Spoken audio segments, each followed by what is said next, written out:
காரியம், கிறிஸ்துவோடு கூட நம்முடைய நடை எப்படி இருக்க வேண்டும் அப்படிங்கிறத தான் இந்த நாளில் நம்ம பார்க்க போகிறோம். ஒருவன் கிறிஸ்துவுக்குள்ளே இருந்தால் அவன் புது சிருஷ்டியாக இருக்கிறான். அப்புறம் பழைய எல்லாம் ஒளிந்து போயின, எல்லாம் புதிதாய் மாறின அப்படின்னு சொல்லி நம்ம தேவனுடைய வார்த்தை எபேசியரில் நம்ம படிக்கிறோம். அப்போ உடனே அந்த ஆண்டவருக்கு நம்ம ஒப்பு கொடுத்து இல்லைனா ஞானஸ்நானம் பெற்றுக்கொண்ட உடனேயே எல்லாமே புதுசாக நம்ம மாறிடுறோமா? Over the night மாறிடுறோமா? ஞானஸ்நானம் எடுத்துட்டோம். நம்ம அந்த பழைய மனுஷன், நம்ம பழைய கோபம், அப்புறம் நமக்குள்ளே இருந்த என்னென்ன காரியங்கள்லாம் இருக்குமோ அது எல்லாமே கம்ப்ளீட்டாக போயிடுச்சா? நமக்கு இல்லை. அப்போது அது இருக்குது தானே. அப்போ அதை என்ன பண்ணணும்? அதை தான் நம்ம பார்க்க போகிறோம். புதிய மனுஷன் நம்ம தரித்து கொள்ளுங்கள்னு இருக்குது. அவன் மாறிடுவான், மேஜிக் மாதிரி அப்படி மாறிடுவான்லாம் இல்லை. பழைய மனுஷனை நீங்கள் களைந்து போட்டு, எபேசியர் 4வது அதிகாரம் 22-23 நம்ம படிக்கிறோம். பழைய மனுஷனை நீங்கள் களைந்து போட்டு உங்கள் உள்ளத்திலே புதிதான ஆவி உள்ளவர்களாகி. அப்போ பழைய மனுஷனை களைந்து போட வேண்டியது நம்ம தான், புதிய மனுஷனை தரித்து கொள்ள வேண்டியது நம்ம தான் செய்யணும். இயேசுவை ஏற்றுக்கொள்கிறோம், அவர் நமக்குள்ளார வந்துடுறார். பரிசுத்த ஆவியானவர் அதுக்கு நம்மளை என்ன செய்கிறார்? நமக்கு உதவி செய்கிறார். கிறிஸ்துவை போல நம்மளை மாற்றுறார் அவர். அதுதான் அவரோட வேலை. நமக்குள்ளவே இருந்து கிறிஸ்துவை போல மாற்றுவது தான் பரிசுத்த ஆவியானவருடைய வேலை. சரி, இந்த நாளிலே நம்ம எப்படி ஆண்டவருக்குள்ளார எப்படி நம்ம நடப்பது, கிறிஸ்துவை போல எப்படி நடப்பது? ஏன்னா கிறிஸ்து நமக்கு மாதிரியை பின் வைத்து போயிருக்கிறார். அவரை பின்பற்றுகிறவர்களும் அவரை போலவே என்ன செய்யணும்? மாறணும். நம்ம ரட்சிப்போடு அப்படி நின்றுடக்கூடாது. அடுத்த ஸ்டெப்பு சீஷர்களாக இருக்க வேண்டும். குருவை பின்தொடர்ந்து போகிற சீஷர்களாக, அவரோடு கூட நடக்கிறவர்களாக இருக்கணும். இப்போ ஒரு தகப்பனன் பிள்ளை ரொம்ப நேசிக்குதுன்னு வச்சுக்கோங்களேன். சின்ன குழந்தைங்க பார்த்திங்கன்னா அவங்க அப்பா என்ன செய்வாங்களோ அதே போல் என்ன செய்வாங்க பிள்ளைங்க. அவங்க அப்பா தான் ஹீரோ. அந்த பிள்ளைங்களுக்கு பார்த்திங்கன்னா அவங்க அப்பா தான் ஹீரோ. என்னென்னலாம் பண்ணுறாங்களோ அந்த நான் பார்க்குறது, சின்ன பிள்ளைங்களை பார்க்குறப்ப ரொம்ப ஆசையாக இருக்கும். அந்த அவங்க அப்பா மாதிரியே என்ன செய்யுது அந்த பிள்ளைங்க பேசுகிறது, நடக்கிறது, அந்த நிற்கிற ஸ்டைலு, அவங்க பேசுகிற என்ன வார்த்தைகள், அது எல்லாமே அப்படியே என்ன செய்கிறாங்க? அப்படியே இமிட்டேட் பண்ணுறாங்க இல்லையா? அப்போ ஹீரோ யார்? அப்பா தான். இப்போ நமக்கு ஹீரோ கிறிஸ்துவுக்குள்ளார நம்ம பிறந்துட்டோமா? அப்போ நமக்கு ஹீரோ யார்? இயேசுவை தான் இருக்கணும், அவரை தான் பார்க்கணும். ஆனால் நிறைய நேரம் நம்ம ஹீரோ மேலே கண்ணே வைக்கிறதே இல்லை. நம்ம கண் உலகத்து மேலே அப்படி போயிடுதா? அதனால் அந்த உலகத்தில் இருக்கிற காரியங்களையே பார்த்துட்டு நம்ம ஹீரோவை மறந்து போயிடுறோம். ஆகையினால தான் நிறைய நேரங்கள் நம்ம சோர்ந்து போய் எப்படி நடக்கிறது அப்படின்னு சொல்லி நம்மளுக்கு என்ன செய்கிறதில்ல, தெரியறதில்ல. அவர் நம்மளை கரம் பிடித்து நடத்துகிறார் தான். ஆனால் நிறைய நேரம் நம்ம போங்க ஆண்டவரே உங்கள் கூட வர போர் அடிக்குதுன்னு என்ன செஞ்சிடுறது? கையை விட்டு உதறி விட்டுட்டு, குழந்தைங்க செய்யும் தானே அப்படி, உதறி விட்டுட்டு தானே நடக்கிறேன்னு நடக்கும்.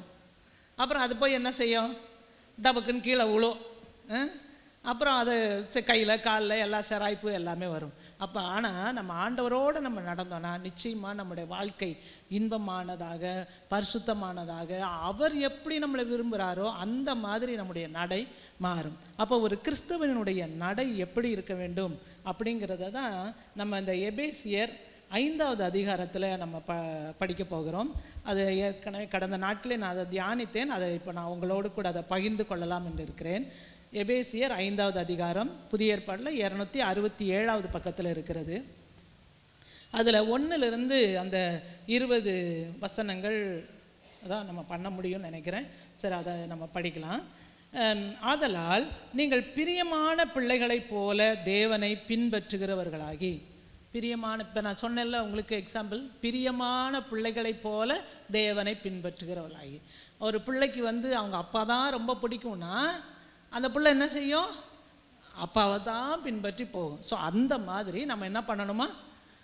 பிரியமான பிள்ளைகளைப் போல தேவனை, இயேசுவை நம்ம என்ன பண்ணணும்? பின்பற்றி போக வேண்டும். பின்பற்றி கிறிஸ்து நமக்காக தம்மை தேவனுக்கு சுகந்த வாசனையான காணிக்கையாகவும் பலியாகவும் ஒப்பு கொடுத்து நம்மில் அன்பு கூர்ந்தது போல நீங்களும் அன்பிலே நடந்து கொள்ளுங்கள். ஸோ முதலாவது நம்முடைய நடை எப்படி இருக்கணும் அப்படின்னா, எப்படி நடந்து கொள்ளணுமா? அன்பிலே நடந்து கொள்ளுங்கள். அதான் ஃபஸ்ட்டு பாயிண்ட், அன்பிலே நடந்து கொள்ளுங்கள். சரி, இப்போ எப்படி கிறிஸ்து நமக்கு நடந்தார் அப்படின்னா உங்களுக்கு எல்லாருக்குமே தெரியும். யோவான் 3:16 என்ன அது? யோவான் 3:16, தேவன் தம்முடைய ஒரே பேரான குமாரனை விசுவாசிக்கிறவன் எவனோ அவன் கெட்டு போகாமல் நித்திய ஜீவனை அடையும்படிக்கு அவரை தந்தருளி இவ்வளவாய் உலகத்தில் அன்பு கூர்ந்தார். தேவன் நம்ம மேலே வச்சிருக்கிற மிகுந்த அன்பினால அவருடைய குமாரனாகிய கிறிஸ்துவையே நமக்காக என்ன செஞ்சிட்டாராம்? ஒப்பு கொடுத்தார். அப்போ அது அவருடைய அன்பினுடைய வெளிப்பாடை காண்பிக்கிறது. அதை மாதிரி நம்ம என்ன செய்யணுமா? நம்மளும் என்ன செய்யணும்? அன்பு கூற வேண்டும். அன்பு கூற கடனாளிகளாக இருக்கிறோம். நாம் அன்பு கூர்ந்தது அதில் படிக்கலாம். நம்ம கிறிஸ்து நமக்காக தம்மை தேவனுக்கு சுகந்த வாசனையான காணிக்கையாகவும் பலியாகவும் ஒப்பு கொடுத்து நம்மில் அன்பு கூர்ந்தது போல நீங்களும் அன்பிலே நடந்து கொள்ளுங்கள். நம்ம பாவியாக இருக்கிறப்ப தான் அவர் நம்ம மேலே என்ன செய்தார்? அன்பு கூர்ந்தார். நம்மளாம் ரொம்ப நல்லவங்கன்னு நம்ம மேலே வந்தாரா ஆண்டவர்? இல்லை நான் ரொம்ப படித்தவங்க பணக்காரங்க அப்படி இப்படின்னு நம்ம வந்தாரா? இல்லை. ஒன்றும் இல்லாமல் எங்கேயோ இருந்தோம், நம்மளை தேடி ஆண்டவர் என்ன செய்தார்? வந்தார். மிகுந்த அன்பினாலே நம்ம என்ன செய்தார்? மீட்டு கொண்டார். அப்போ அவர் எப்படி நம்ம மேலே அன்பு கூர்ந்தாரோ அதை போல் நாமளும் என்ன செய்யணுமா? ஒருவர் மேல் ஒருவர் அன்பிலே நம்ம நிலைத்திருக்க வேண்டும். அன்பிலே நடந்து கொள்ளுங்கள் அப்படி என்று சொல்லப்பட்டிருக்குது. சரி, இப்போ இந்த அன்பிலே நடக்கிறப்ப என்ன பண்ணணும் அப்படின்னு சொல்லி அதிலே கீழே பார்த்தோன்னா, மேலும் பரிசுத்தவான்களுக்கு ஏற்றபடி வேசித்தனமும் மற்ற எந்த அசுத்தமும் பொருளாசையும் ஆகிய இவைகளின் பேர் முதலாய் உங்களுக்குள்ளே சொல்லப்படவும் கூடாது. பேர் கூட சொல்லக்கூடாதுங்கிறது. என்ன பேர்? பொருளாசை. இந்த உலகத்து மேலே எனக்கு அதுனா ரொம்ப ஆசைங்க, இதுனா ரொம்ப ஆசைங்க. நம்மளுக்கு ஆசை இருக்கும் தானே? உலகத்தில் இருக்குது தானே? இல்லையா? நிறைய ஆசை இருக்குது தானே? அதை வாங்கணும், இதை வாங்கணும், அப்படி பண்ணணும், இப்படி பண்ணணும், நிறைய சம்பாதிக்கணும். இப்போ இவ்வளவு மாதம் இவ்வளோ சம்பாதிக்கிறோமா, இன்னும் கொஞ்சம் அதிக சம்பளம் உரிய இதுக்கு நம்ம போகணும். அதே போல் இல்லைன்னா இப்போ இந்த இது வாங்குகிறோமா, இன்னும் அதிகமாக இப்போ ஒரு இடம் இருக்கா, இன்னொரு இடம் வாங்கி போடணும், 2 பிள்ளைகளுக்கு 2 இடம் வாங்கி போடணும், இப்படிலாம் நமக்கு ஆசை இருக்குது தானே? ஸோ இந்த மாதிரி ஆனால் ஆசைகள் என்ன செய்யாதான்? அது பேர் முதலாய் உங்களுக்குள்ளே இருக்க வேண்டாம். அப்போனா செய்யக்கூடாதா? செய்யணும். ஆனாலும் நம்முடைய தகுதிக்கு மிஞ்சி அவுட் ஆஃப் த வே நம்ம ரொம்ப பாடுபட்டு கஷ்டப்பட்டு நீங்கள்லாம் என்ன செய்யாதீங்க. இப்போ நிறைய பேர் பார்த்தீங்கன்னா உழைப்பாங்க, உழைச்சிட்டே இருப்பாங்க, சாப்பிடக்கூட என்ன மாட்டாங்க, செய்யவே மாட்டாங்க. ஒரு சிலர்லாம் பார்த்துருக்குறேன் நான், நல்லா சாப்பிடவே மாட்டாங்க. ஆனால் அவங்க வாங்குகிற சம்பளம்லாம் பார்த்தீங்கன்னா ஒரு நாளைக்கு 2000-3000 வாங்குறாங்க. ஆனால் சாப்பாடு பார்த்திங்கன்னா வெறும் ரசம் சோறு, புளி சோறு, ஒரு காய் கூட சாப்பிட மாட்டாங்க. அப்போ எப்படி உடம்புல ஸ்ட்ரென்த் இருக்கும்? என்னென்னா சேர்த்து வைக்கணும், அதை பண்ணணும், இதை பண்ணணும்னு சொல்லிட்டு அப்படிப்பட்டதான ஆசைகள் அவங்களுக்கு என்ன செய்கிறது? இருக்கிறது. அப்போ இந்த பொருளாசை, அப்போது இதனால் நம்மளுக்கு உடம்பு என்ன செய்ய போகிறது? கெட்டு போயிடுது. அதை நம்ம நினைக்கிறதே இல்லை. ஆக இப்போ இதில் என்ன சொல்லியிருக்கு? வேசித்தனம் மற்ற எந்த அசுத்தமும் பொருளாசையும் ஆகிய இவைகளின் பேர் முதலாய் உங்களுக்குள்ளே சொல்லப்படவும் கூடாது. அப்படியே வம்பும் புத்தீனமான பேச்சும் பரியாசமும் தகாதவைகள், ஸ்தோத்திரம் செய்தலே தகும். எந்த காரியம் தகாதான்? வம்பு பேசுறது. அது நம்மளுக்கு ரொம்ப பிடிக்கும் தானே? சும்மானா வம்பளக்கிறதுன்னு சொல்லுவாங்கள்ல, சும்மானா வம்புக்கு இழுக்கிறது. அதாவது பேச எதுவுமே இல்லைன்னா எதையாவது என்ன செய்கிறது? வம்புக்கு பேசுறது. அப்புறம் புத்தியீனமான பேச்சு. நம்ம கொஞ்சம் யோசித்து பார்த்தோன்னா நம்ம பேசுகிறதுல ஏதாவது புத்தியாக பேசியிருக்கோமான்னு பார்த்தோன்னா இருக்காது. புத்தி இல்லாத பேச்சாக என்ன செஞ்சுருப்போம்? பேசியிருப்போம். அடுத்தது பரியாசம், கேலி பண்ணுறது. அதுவும் என்னதான்? தகாதவைகள். ஐயோ, இது எல்லாமே நம்மளுக்குள்ளார இருக்குதே. அப்போ எது தான் தகுமா? ஸ்தோத்திரம் செய்தலே தகும். அதுதான் ஆண்டவர் நம்மளுக்கு ஆலோசனையாக ஆண்டவர் நம்மளுக்கு சொல்லியிருக்கிறார். நம்ம நிறைய நேரம் அப்போ என்ன அப்படியே ஒரு எதுவுமே இல்லாமல் அப்படியே ஒரு வாழ்க்கையில் ஒரு அது என்ன சொல்கிறது, வாழ்க்கையில் சந்தோஷமே இல்லாமல் எப்படிங்க அதெல்லாம்? ஒரு சந்தோஷத்துக்கு தானே நம்ம கேலி பண்ணுறது, கிண்டல் பண்ணுறது அப்படிலாம் இருக்குது. ஆனால் எல்லா நேரமும் இந்த கேலி பண்ணுறது, கிண்டல் பண்ணுறது சந்தோஷமாக இருக்குமா? ஒரு சில ஏன்னா அந்த மூடை பொறுத்து தானே, மனுஷருடைய மூடை பொறுத்து தான் அந்த கேலி கிண்டல் எல்லாம் கூட. ஒரு சில நேரம் நம்ம கேலியாக சாதாரணமாக சொல்கிற வார்த்தைகளாக தான் சொல்லியிருப்போம். ஆனால் அவங்கள என்ன பண்ணியிருக்கோம்? அது காயப்படுத்தியிருக்கோம். ஆனால் நம்மளுக்கு அது தெரியவே தெரியாது. காயப்படுத்தினவர்களுக்கு எப்பயுமே என்ன செய்யாது, தெரியவே தெரியாது. காயப்பட்டவர்கள் தான் அதை நினச்சி என்ன செஞ்சுட்டு இருப்பாங்க, வருத்தப்பட்டுக்கிட்டே இருப்பாங்க. காயப்படுத்துகிறாங்க அது அப்படியே கேஷுவலாக சொல்லிட்டு அவங்க வாட்டுக்கு போயிடுவாங்க. ஆனால் காயப்பட்டவர்கள் அப்படியே குத்துயிராக என்ன செஞ்சிட்ருப்பாங்க, கிடந்துகிட்டே இருப்பாங்க. அதனால் நம்ம பேசுகிற வார்த்தைகள் அவங்கள குத்துருமா காயப்படுத்திடுமா அப்படின்னு சொல்லி பார்த்து தான் நம்ம என்ன செய்யணும், பேசணும். அதனால வம்பு, புத்தீனமான பேச்சு, பரியாசம் இதெல்லாம் என்னது, தகாதவைகள். ஆனால் எது தகும், ஸ்தோத்திரம் செய்தலே தகும். அப்போ எல்லாவற்றிற்காகவும் ஆண்டவர் அதானே சொல்கிறாரு, எல்லாவற்றிற்காகவும் ஸ்தோத்திரம் பண்ணுங்கள். எல்லாவற்றிற்காகவும் என்ன செய்யணுமா, ஆண்டவருக்கு ஸ்தோத்திரம் பண்ணுங்கள். உங்களுடைய ஜெபங்களை வேண்டுதலோடு விண்ணப்பத்தோடு அவருக்கு தெரிவியுங்கள் அப்படின்னு சொல்லி. எல்லாவற்றிற்காகவும் ஸ்தோத்திரம் பண்ண முடியுமா? கர்த்தருக்குள்ளார எப்பொழுதும் இந்த பிலிப்பியரில் தான் நம்ம படிக்கிறோம், எப்பொழுதும் என்னவா இருங்க, சந்தோஷமாக இருங்கள், சந்தோஷமாக இருங்கள் என்று மறுபடியும் உங்களுக்கு சொல்லுகிறேன் அப்படின்னு சொல்லி பவுல் சொல்கிறார். அப்போ அவர் எப்போ எந்த சூழ்நிலையில் அவர் சொல்கிறார், அதை அவர் ஜெயிலில் உட்காந்துக்கிட்டு சொல்கிறார். ஜெயிலில் நெருக்கமான சூழ்நிலையில், சிறையிருப்பில் அடைக்கப்பட்டதான சூழ்நிலையில், சரியான சாப்பாடு கிடையாது, நல்ல அப்படி நம்ம நினைக்கிற மாதிரிக்கு பெரிய ஏசி ரூம்லாம் கிடையாது. அப்போ எப்படியெல்லாம் அவங்க அந்த அந்த ஊரில் உள்ள எல்லா டிச்சு அது இது எல்லாம் போகிற அந்த காவா மேலே தான் அந்த மாதிரியான சிறைச்சாலைகள் எல்லாம் கூட கட்டியிருப்பாங்க அப்படியே. அப்போ அதனுடைய நாற்றம் அப்படியெல்லாம் இருக்கும் தானே. அப்படிப்பட்ட இடத்துல அவர் இருந்து என்ன செய்கிறாரு, எப்பொழுதும் சந்தோஷமாக இருங்கள். நம்மளால் சொல்ல முடியுமா, எந்த சூழ்நிலை வந்தாலும் சந்தோஷமாக நம்மளால் இருக்க முடியுமா? கொஞ்சம் இதானாலே நம்ம முகத்திலே காமிச்சிருவோம். அகத்தின் அழகு முகத்தில் தெரியும். என்னங்க ஒரு மாதிரியா இருக்கிறீங்க, அதுவும் எப்பயுமே சிரிச்சிட்டே இருக்கிறவங்களுக்கெல்லாம் சீக்கிரமாக தெரிஞ்சிடும். எப்பயுமே நல்லா சிரிச்சிட்டே இருப்பாங்க ஒரு சிலர்லாம். ஆனால் அவங்க சும்மா அப்படியே மனசில் ஏதாவது இருந்துச்சுன்னா அது என்ன செஞ்சிடும், வெளியில் தெரிஞ்சிடும். அப்படி முகம் மட்டும்தான், அந்த பல்லு மட்டும்தான் தெரியும். ஆக்சுவலி அந்த பல்லு மட்டும்தான் சிரிக்கிற மாதிரிக்கு ஒரு ஷோவில் நிற்குமே தவிர அந்த முகத்தில் அத்தனை தசையும் என்னவாக இருக்கும், அந்த துக்கத்தில் இருக்கும். அதை நல்லா ஈஸியாக என்ன செஞ்சிடலாம், கண்டுபிடிச்சிடலாம். ஸோ அகத்தின் அழகு அந்த முகத்தில் அப்படியே என்ன செஞ்சிடும், தெரிஞ்சிடும். ஆனால் பவுல் நம்மளுக்கு எழுதுகிறப்ப என்ன எழுதுகிறார், ஆலோசனை, எப்பொழுதும் சந்தோஷமாக இருங்கள், எல்லா சூழ்நிலையிலையும் கர்த்தருக்கு என்ன சொல்லுங்கள், நன்றி சொல்லுங்கள், ஸ்தோத்திரம் செய்கிறது தான் தகும். அதுதான் நம்ம ஒரு கிறிஸ்தவனுக்கு கிறிஸ்துவோடு கூட நடக்கிறதான நடையில் ஸ்தோத்திரம் செய்கிறதெல்லாம் தகும். இப்போ இயேசு கிறிஸ்து நமக்கு முன்மாதிரி வைத்து போயிருக்கிறார். அவர் பட்ட பாடுகளினால், அவர் மனுஷகுமாரனாக இருந்தும் அவர் பட்ட பாடுகளினாலே அவர் என்ன செய்தார், நம்ம மேல் வைத்ததான அன்பை, அவருக்கு கண்ணுக்கு முன்னாடி இருந்தது எல்லாமே என்ன தெரியுமா, நாம தான் இருந்தோம்.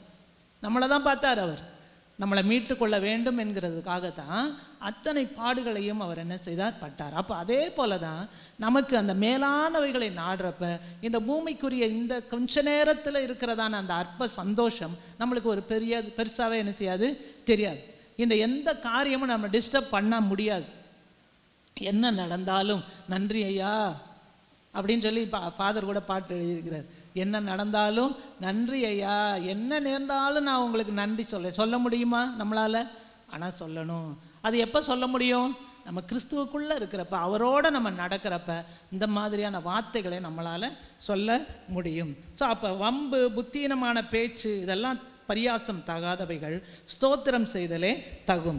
அடுத்த வசனம், விபச்சாரக்காரனாவது அசுத்தனாவது விக்கிரக ஆராதனைக்காரனாகிய பொருளாசைக்காரனாவது தேவனுடைய ராஜ்யமாகிய கிறிஸ்துவின் ராஜ்யத்திலே சுதந்திரம் அடைவதில்லை என்று அறிந்திருக்கிறீர்களே. அப்போ அடுத்து என்ன சொல்லப்பட்டிருக்கிறது, விபச்சாரக்காரன், அசுத்தன், விக்கிரக ஆராதனைக்காரனாகிய பொருளாசை. அப்போ பொருளாசையை எதுக்கு சமமாக சொல்லியிருக்குது, விக்கிரக ஆராதனைக்கு சமம். நம்ம ஒரு வேளை சொல்லலாம், நாங்கள் விக்கிரகத்தெல்லாம் விட்டுட்டோம், எல்லாத்தையும் அந்த என்னைக்கு ஏசப்பாவை ஏற்றுக்கொண்டோமோ அன்னைக்கே விக்கிரகத்தெல்லாம் விட்டுட்டு தான் வந்திருக்கோன்னு. ஆனால் நமக்குள்ளார பொருளாசை இருக்குதுன்னு வச்சுக்கோங்க. அப்போ என்ன, நம்ம எது அகைன் எங்கே தான் இருக்கிறோன்னு அர்த்தம், விக்கிரக ஆராதனை தான். அதுதான் எனக்கு விக்கிரகம். தேவனை விட எந்த காரியம் நம்மளுடைய உள்ளத்திலே முதலிடம் வகிக்கிறதோ அது நம்மளுக்கு விக்கிரகம்.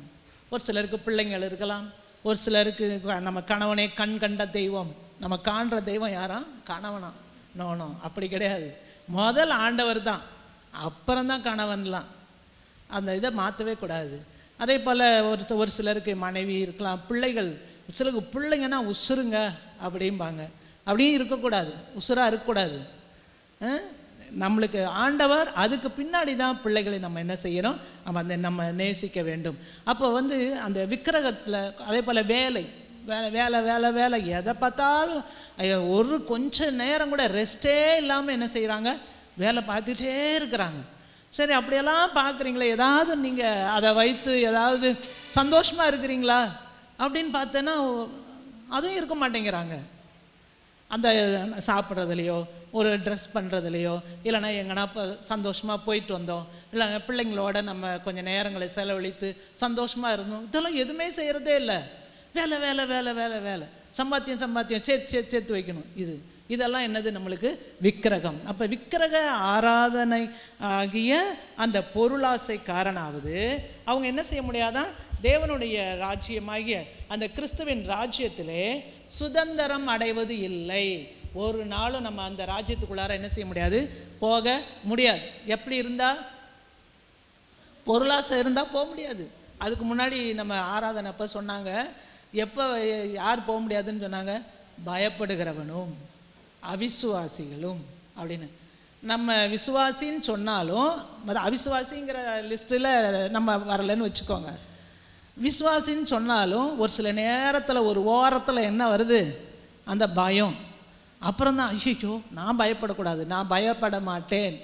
நான் கூட ஒரு சில நேரம் பாடியிருக்கிறேன், நான் பயப்பட மாட்டேன் இயேசு என்னோடு கூட இருப்பதினால். கடந்த நாட்கள் கூட சொன்னாங்கல்ல, பாஸ்டர் கொஞ்சம் சுகம் இல்லாமல் இருந்தது. அப்போ எனக்குள்ளார அந்த ஒரு பய உணர்வு, ஏன்னா நான் பார்த்துட்ருக்குறேன்ல, அப்போ அந்த பார்க்கறதுனால என்ன ஆயிடுது, ஓ இது இதாயிருமா அது அதாயிருமா அப்படின்னு ஒரு கற்பனை. அதனால் கொஞ்சம் பயம் இருந்தது. ஆனாலும் உடனே நான் பயப்பட மாட்டேன், இயேசு இருக்கிறாரு, ஊழியக்காரருடைய சுகத்தை விரும்புகிற கர்த்தர் அவர் நிச்சயமாக அவங்களுக்கு சுகத்தை தந்து ஆசீர்வதிப்பார். அது இப்படியா நடந்துடும் அப்படி நடந்துடும் அந்த கற்பனையிலேயே வேறு. இயேசுவின் நாமத்தினால என்னுடைய சிந்தையில் வருகிற இந்த கற்பனையை நான் மேற்கொள்கிறேன், கிறிஸ்துவுக்குள்ளார அதை சிறைப்படுத்துகிறேன் அப்படின்னு சொல்லி தான் அதுலேருந்து வந்தது. ஆனாலும் கொஞ்சம் அந்த பலவீனமானாங்க. அதுவும் நல்லதுக்கு தான். ஆண்டவர் போய் அதெல்லாம் டெஸ்ட் பண்ணி எல்லாமே நார்மலாக இருக்க ஆண்டவர் கிருபை செய்தார். அவங்க ஒவ்வொரு நாளும் அறிக்கை பண்ணுவாங்க வார்த்தைகளை. அதான் போன இது ஆராதனையில் சொன்னாங்க, ஒரு 2-3 நாள் ஒரு 4-5 நாள் அந்த காரியங்களை அவங்க மறந்து போன மாதிரி அவங்களுடைய சிந்தையை விட்டு என்ன செஞ்சிருச்சான், அந்த வார்த்தைகள் போயிடுச்சு. அதனால் பார்த்திங்கன்னா எனக்குள்ளார இப்படி வந்துச்சு அப்படி சொல்லி சொன்னாங்க. ஆனாலும் ஒரு சில இதில் அவங்க அந்த காரியங்களை சரிப்படுத்த வேண்டியிருந்தது. அதனால் அதை என்ன செஞ்சுக்கிட்டாங்க, சரிப்படுத்திக்கிட்டாங்க. இப்போ ஒன்றும் பிரச்சனை இல்லை, ஆண்டுடைய கிருபையினாலே அவங்க சுகமாக இருக்கிறாங்க. ஸோ அப்போ பயப்படுகிறவர்கள் எங்கே தான் போகணும், நரகத்துக்கு தான் போகணும். அப்போ அதே போல் பொருளாசை உள்ளவங்களும் எங்கே தான் போகணும், ஆமாம்மா இன்னும் சேர்த்துக்கிடலாம், இன்னும் நகையை சேர்க்கலாம், இன்னும் நம்ம அதை வீடை சேர்க்கலாம், அதை வாங்கலாம் இதை வாங்கலாம் அப்படின்னு சேர்த்துக்கிட்டே போனோன்னா நம்மளுக்கு தேவைக்கு போதும். அப்போ அதுக்கு மீறி இருக்குது என்ன பண்ணுறது, நிறைய வருது. மற்றவங்களுக்கு கொடுங்க, இல்லாதவங்களுக்கெல்லாம் கொடுக்கலாம் தானே, கொடுக்கலாம்ல, கொடுக்கக்கூடாதா, கொடுக்கலாம் தானே. எத்தனை பேர் நம்ம பார்க்கவே எத்தனை பேர் இருக்கிறாங்கல்ல, அப்போ அவங்களுக்கு கொடுக்கலாம் தானே. அப்போ இந்த காரியங்களை நம்ம செய்யும் பொழுது கர்த்தருடைய ராஜ்யத்துக்கு நம்ம தகுதி உள்ளவங்களாக, இதெல்லாம் நம்ம நடைமுறை வாழ்க்கை கிறிஸ்துவோடு நம்ம நடக்கிறப்ப இந்த காரியம் எல்லாம் கிடக்கும். இப்போ எப்படி இந்த காரியம்லாம் எப்படி நமக்குள்ளார செயல்படும் அப்படின்னா, அன்பிலே நடந்தால்தான் வரும். ஏன்னா அன்பு தான் இதெல்லாம் செய்ய வைக்கும். இப்போ கிறிஸ்து நமக்காக மரித்தார். எதுக்காக மரித்தார், அவர் நம்ம மேலே வைத்த அன்பினால தான் நமக்காக இதெல்லாம் செஞ்சார். இப்போ பெற்றோர்கள் இருக்கிறீங்க, பிள்ளைகளுக்காக செய்கிறீங்க, எது நிமித்தம் நீங்கள் செய்கிறீங்க, பிள்ளைங்க மேலே உள்ள ஒரு அன்புனால. ஒரு பக்கத்தில் அப்படி ரொம்ப கடின இருதய மாதிரி அப்படி காமிச்சிக்குவோம், அப்படி ஒரு ஷோ அப்படி. அதுவும் அப்பாங்கள்லாம் அப்படி தான், கொஞ்சம் அப்படி ஸ்ட்ரிக்டாக இருக்கிற மாதிரி அப்படி ரொம்ப இதாக இருக்கிற மாணிக்கு அப்படி என்ன செஞ்சுக்குவாங்க, காமிச்சிக்குவாங்க. ஆனால் உண்மைக்கு அவங்களுக்கு என்ன இருக்கும், பிள்ளைங்க மேலே அவ்வளோ அன்பு இருக்கும்.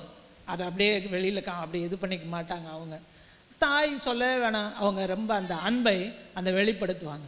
அதனால என்ன பண்ணுவாங்க, என்ன கஷ்டங்கள் வந்தாலும் அதை என்ன செஞ்சுக்குவாங்க, அதான் அன்பு சகலத்தையும் தாங்கும், சகலத்தையும் நம்பும். எல்லாரும் அந்த ஒரு பிள்ளை தப்பு செஞ்சுருந்தா அந்த ஊர் உலகமே எல்லாம் சொல்லியிருக்கோம். ஆனால் அந்த தாய்கிட்ட போய் சொல்கிறோன்னு வச்சுக்கோங்களேன், நம்ப மாட்டாங்க. ஏன் ஏன் நம்ப மாட்டாங்க? அவ்வளவு பாசம் அந்த பிள்ளை மேலே. அதனால் அவங்க என்ன செய்ய மாட்டாங்க, அதை நம்ப கூட மாட்டாங்க. என் பிள்ளை செஞ்சுருக்காதுங்க, அப்படி செஞ்சுருக்கக்கூடாதுன்னு, அதாவது இல்லைங்க அப்படி இப்படின்னு அத்தன்டிக்காக அது கரெக்டாக இருந்த மாதிரி இருந்தாலும் அது செஞ்சிருக்கக்கூடாது, அது நடந்திருக்கக்கூடாது அப்படின்னு சொல்லி ஒரு ஒரு ஒரு அது மனசில் ஒரு அந்த ஒரு அவங்களுக்கு அந்த கற்பனையில் அவங்களுக்கு வரும். ஆகையினால அந்த அன்பு சகலத்தையும் தாங்கும், சகலத்தையும் நம்பும். அந்த இதை நம்ம படிக்கலாமா ஒரு தடவை? 1 கொரிந்தியர் 13வது அதிகாரம், அது படிக்கலாமா?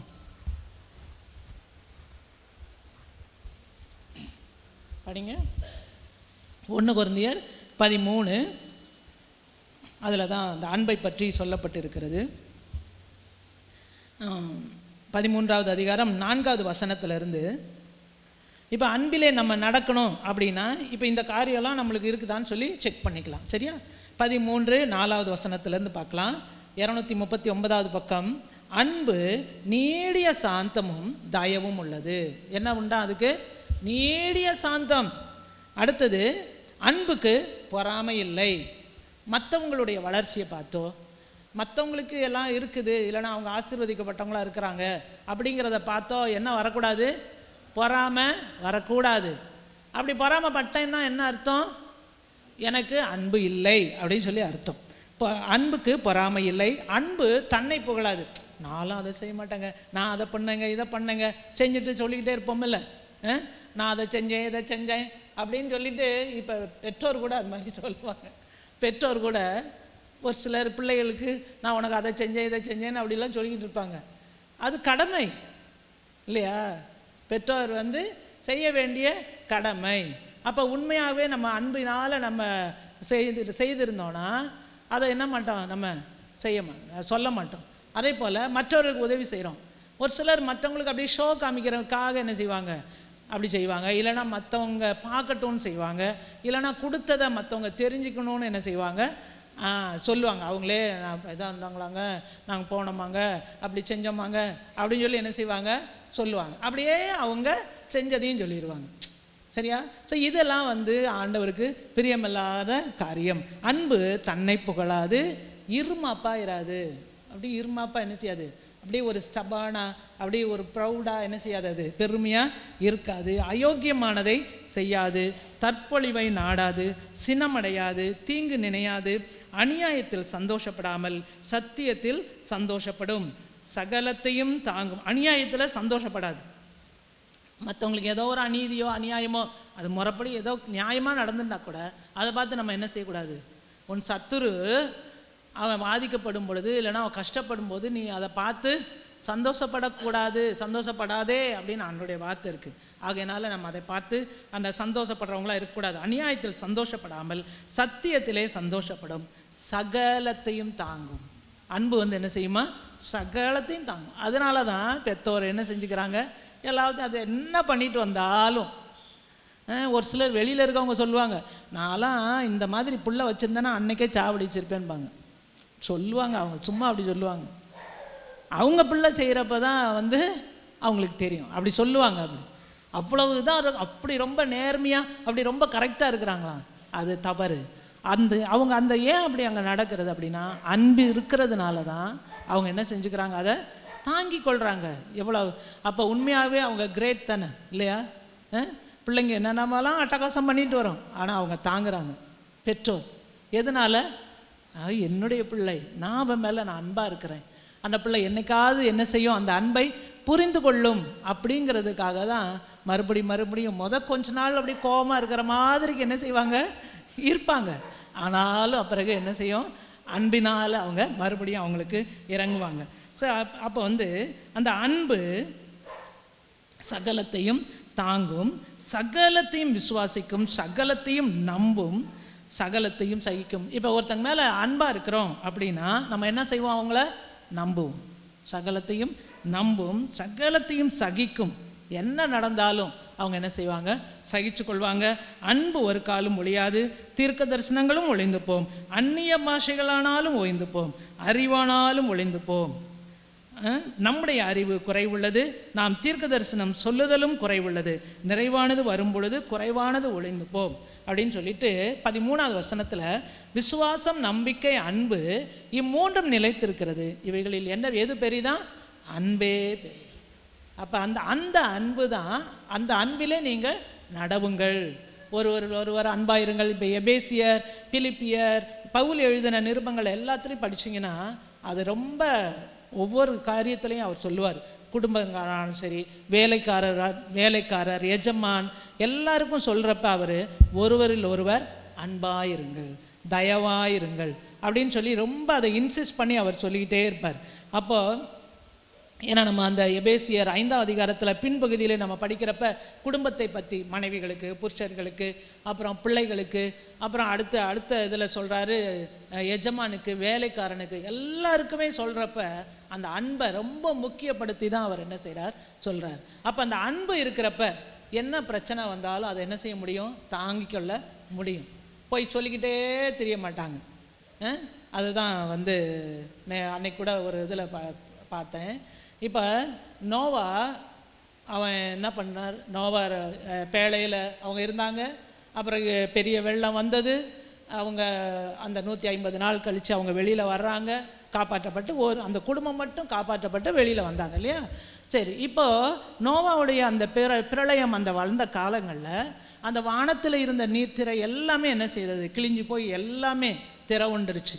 அப்போ வானத்திலிருந்தும் பயங்கரமான அந்த வெள்ளம் வந்துச்சு, மழை பெய்தது.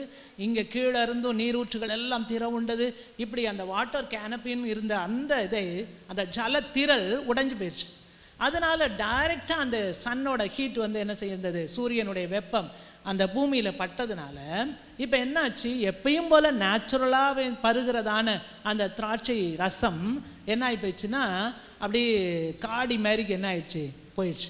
அதனால் அது என்ன ஆகி போச்சு? இப்போ அது குடித்த உடனே அவனுக்கு என்ன ஒரு மாதிரிக்கு அப்படியே ட்ரௌசி மயக்கம் அப்படியே தன் நிலை மறந்து அவன் படுத்து கிடக்கிறான். யார்? நோவா. அது வரைக்கும் நடந்ததில்லை. எப்பயும் குடிக்கிறது போல தான் அவங்க குடித்தாங்க. ஆனால் என்ன ஆகி போயிடுச்சு? இந்த மாதிரி நடந்தது. ஏன்னா சூரிய வெளிச்சத்தில் அது இருந்ததுனால அந்த மாதிரி ஆயிடுச்சு. சரி, இப்போ இதை பார்த்ததான காம் அவங்களுடைய 3 பிள்ளைங்க, சேம், காம், யாப்பேத். அப்போ அந்த காம் பார்க்குறாரு. பார்த்துட்டு அவர் என்ன பண்ணியிருக்கணும்? அப்பா வஸ்திரம் விலகி நிர்வாணமாய் படுத்திருக்கிறாரா? அப்போ இவன் என்ன பண்ணணும்? அதை போய் ஏதோ ஒரு துப்பட்டியோ ஏதோ எடுத்து போத்தி விடணும்ல. அதை செய்யாமல் இவன் போய் என்ன பண்ணிட்டான்? தன்னுடைய 2 சகோதரர்கள் போய் அப்பானை பார், இப்படி குடிச்சு இப்படி கிடக்கிறான் பார் அப்படின்னு சொல்லிட்டான். சொன்ன உடனே அவங்க என்ன பண்ணுறாங்க? கேள்விப்பட்ட உடனே அவங்க அந்த ஒரு போர்வையை எடுத்து கொண்டு அவங்களுடைய அப்பாவோட நிர்வாணத்தை பார்க்காமல் பின்னாடியே போட்டாங்களாமா. சரியா? போட்டாங்க. இப்போ ஒரு மயக்கம் தெரிஞ்சு எந்திரிச்சிட்டார். எந்திரிச்ச பின்னாடி நடந்ததை கேள்விப்படுறாரு.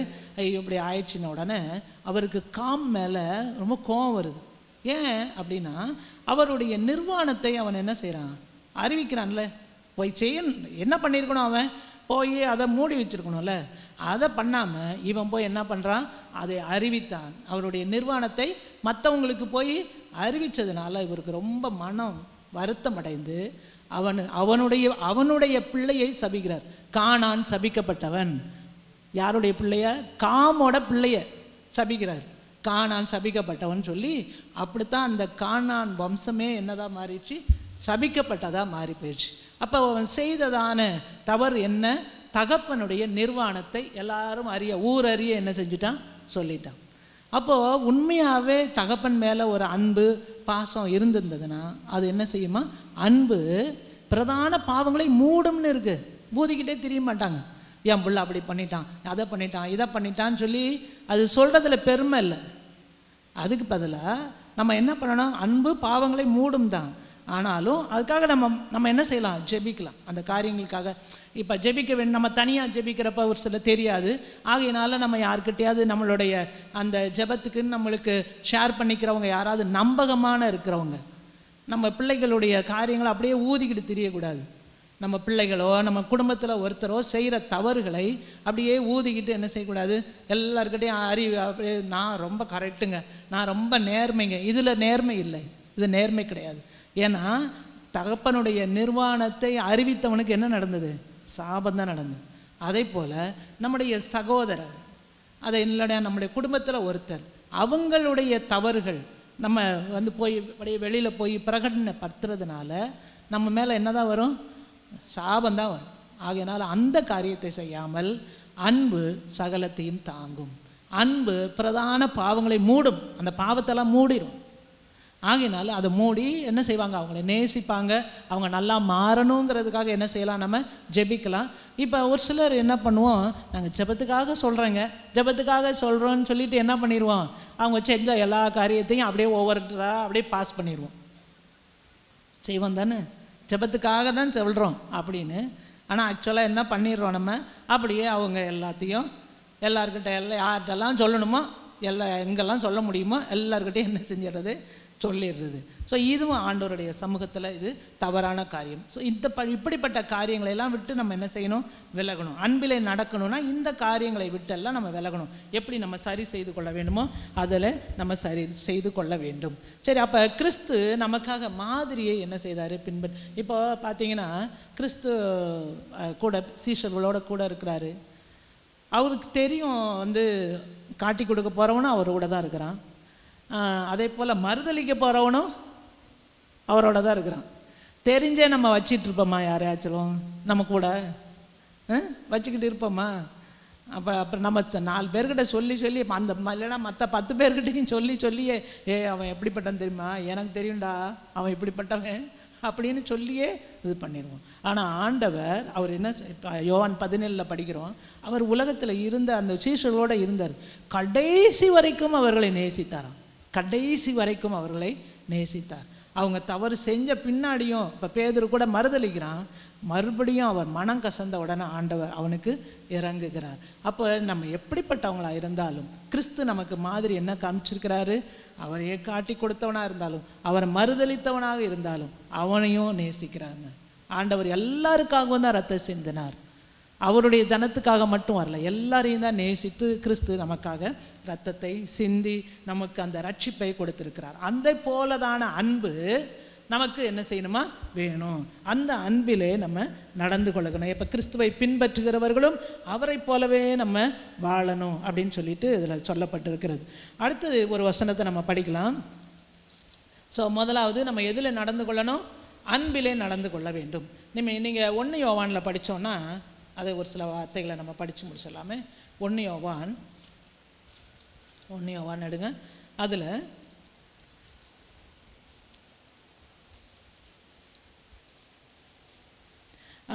6வது வசனம், 1 யோவான் 2வது அதிகாரம் 6வது வசனம், அவருக்குள் நிலைத்திருக்கிறேன் என்று சொல்லுகிறவன் அவர் நடந்தபடியே தானும் நடக்க வேண்டும். இப்போ நான் கிறிஸ்துவுக்குள்ளார இருக்கிறேங்க, கிறிஸ்துவுக்குள்ளார நான் புது சிருஷ்டியாக இருக்கிறேன் அப்படின்னா கிறிஸ்து எப்படி நடந்தாரோ அதுபடியே நம்மளும் என்ன செய்யணுமா? நடக்கணும். கிறிஸ்து எப்படி நடந்தாரோ அதுபடியே நம்ம நடக்க வேண்டும். அதே போல் அதில் 10வது வசனத்தில் பாருங்கள், தன் சகோதரனிடத்தில் அன்பு கூறுகிறவன் ஒளியிலே நிலை கொண்டு இருக்கிறான், அவனிடத்தில் இடரல் இல்லை. தன் சகோதரனை பகைக்கிறவன் இருளிலே இருந்து இருளிலே நடக்கிறான். அப்போது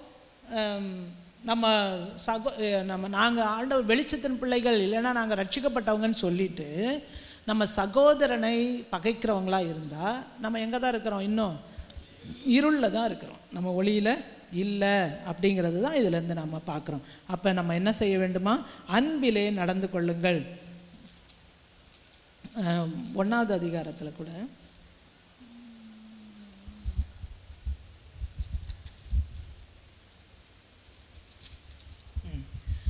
1 யோவான் 4வது அதிகாரத்தில் 7வது வசனத்தில், பிரியமானவர்களே, ஒருவரில் ஒருவர் அன்பாய் இருக்க கடவோம், ஏனெனில் அன்பு தேவனால் உண்டாயிருக்கிறது.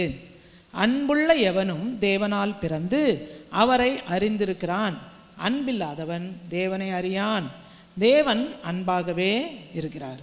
ஏனென்றால் இப்போ நான் தேவனை அறிந்திருக்கிறேன், நான் அவரை ரொம்ப நேசிக்கிறேன்னு சொல்லிட்டு பார்க்குற சகோதரன்கிட்ட நம்ம அன்பில்லாதவங்களாக இருந்தோம், நாமே என்ன பண்ணிக்கிறவங்களா இருக்கிறோம்?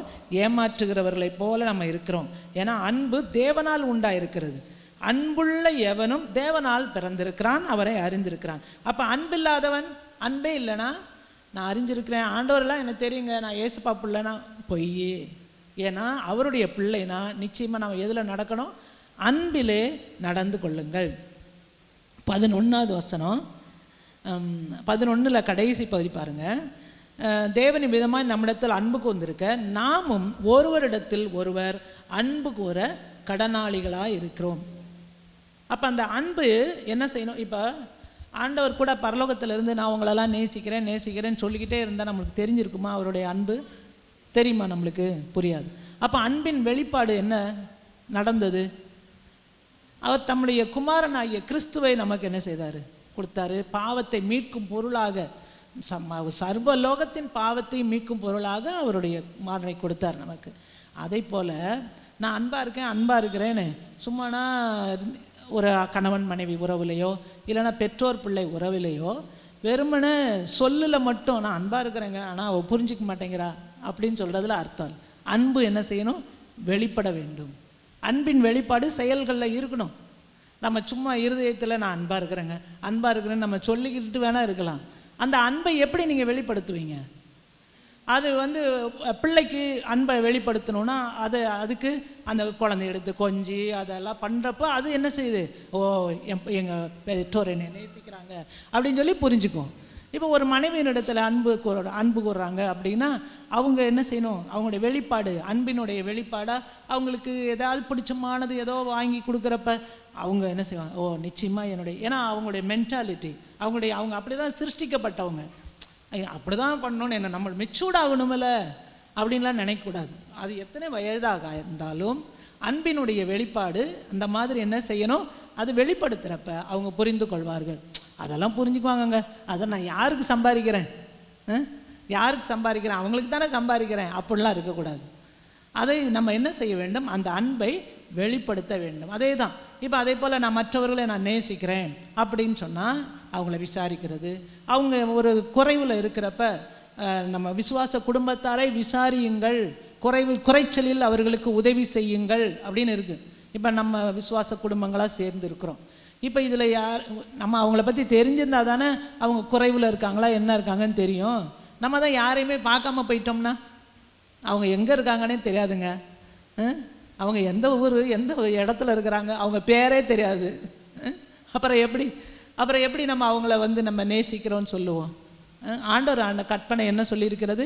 நீங்கள் ஒருவரிடத்தில் ஒருவர் அன்பாயிருங்கள். அப்போ எப்படி நம்ம அன்பை வெளிப்படுத்த முடியும்?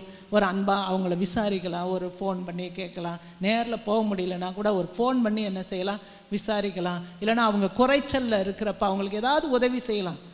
அதாவது அவங்க திருப்பி கொடுப்பாங்கன்னு நினச்சி நீங்கள் நம்ம என்ன செய்யக்கூடாது? எதையுமே செய்யவே கூடாது.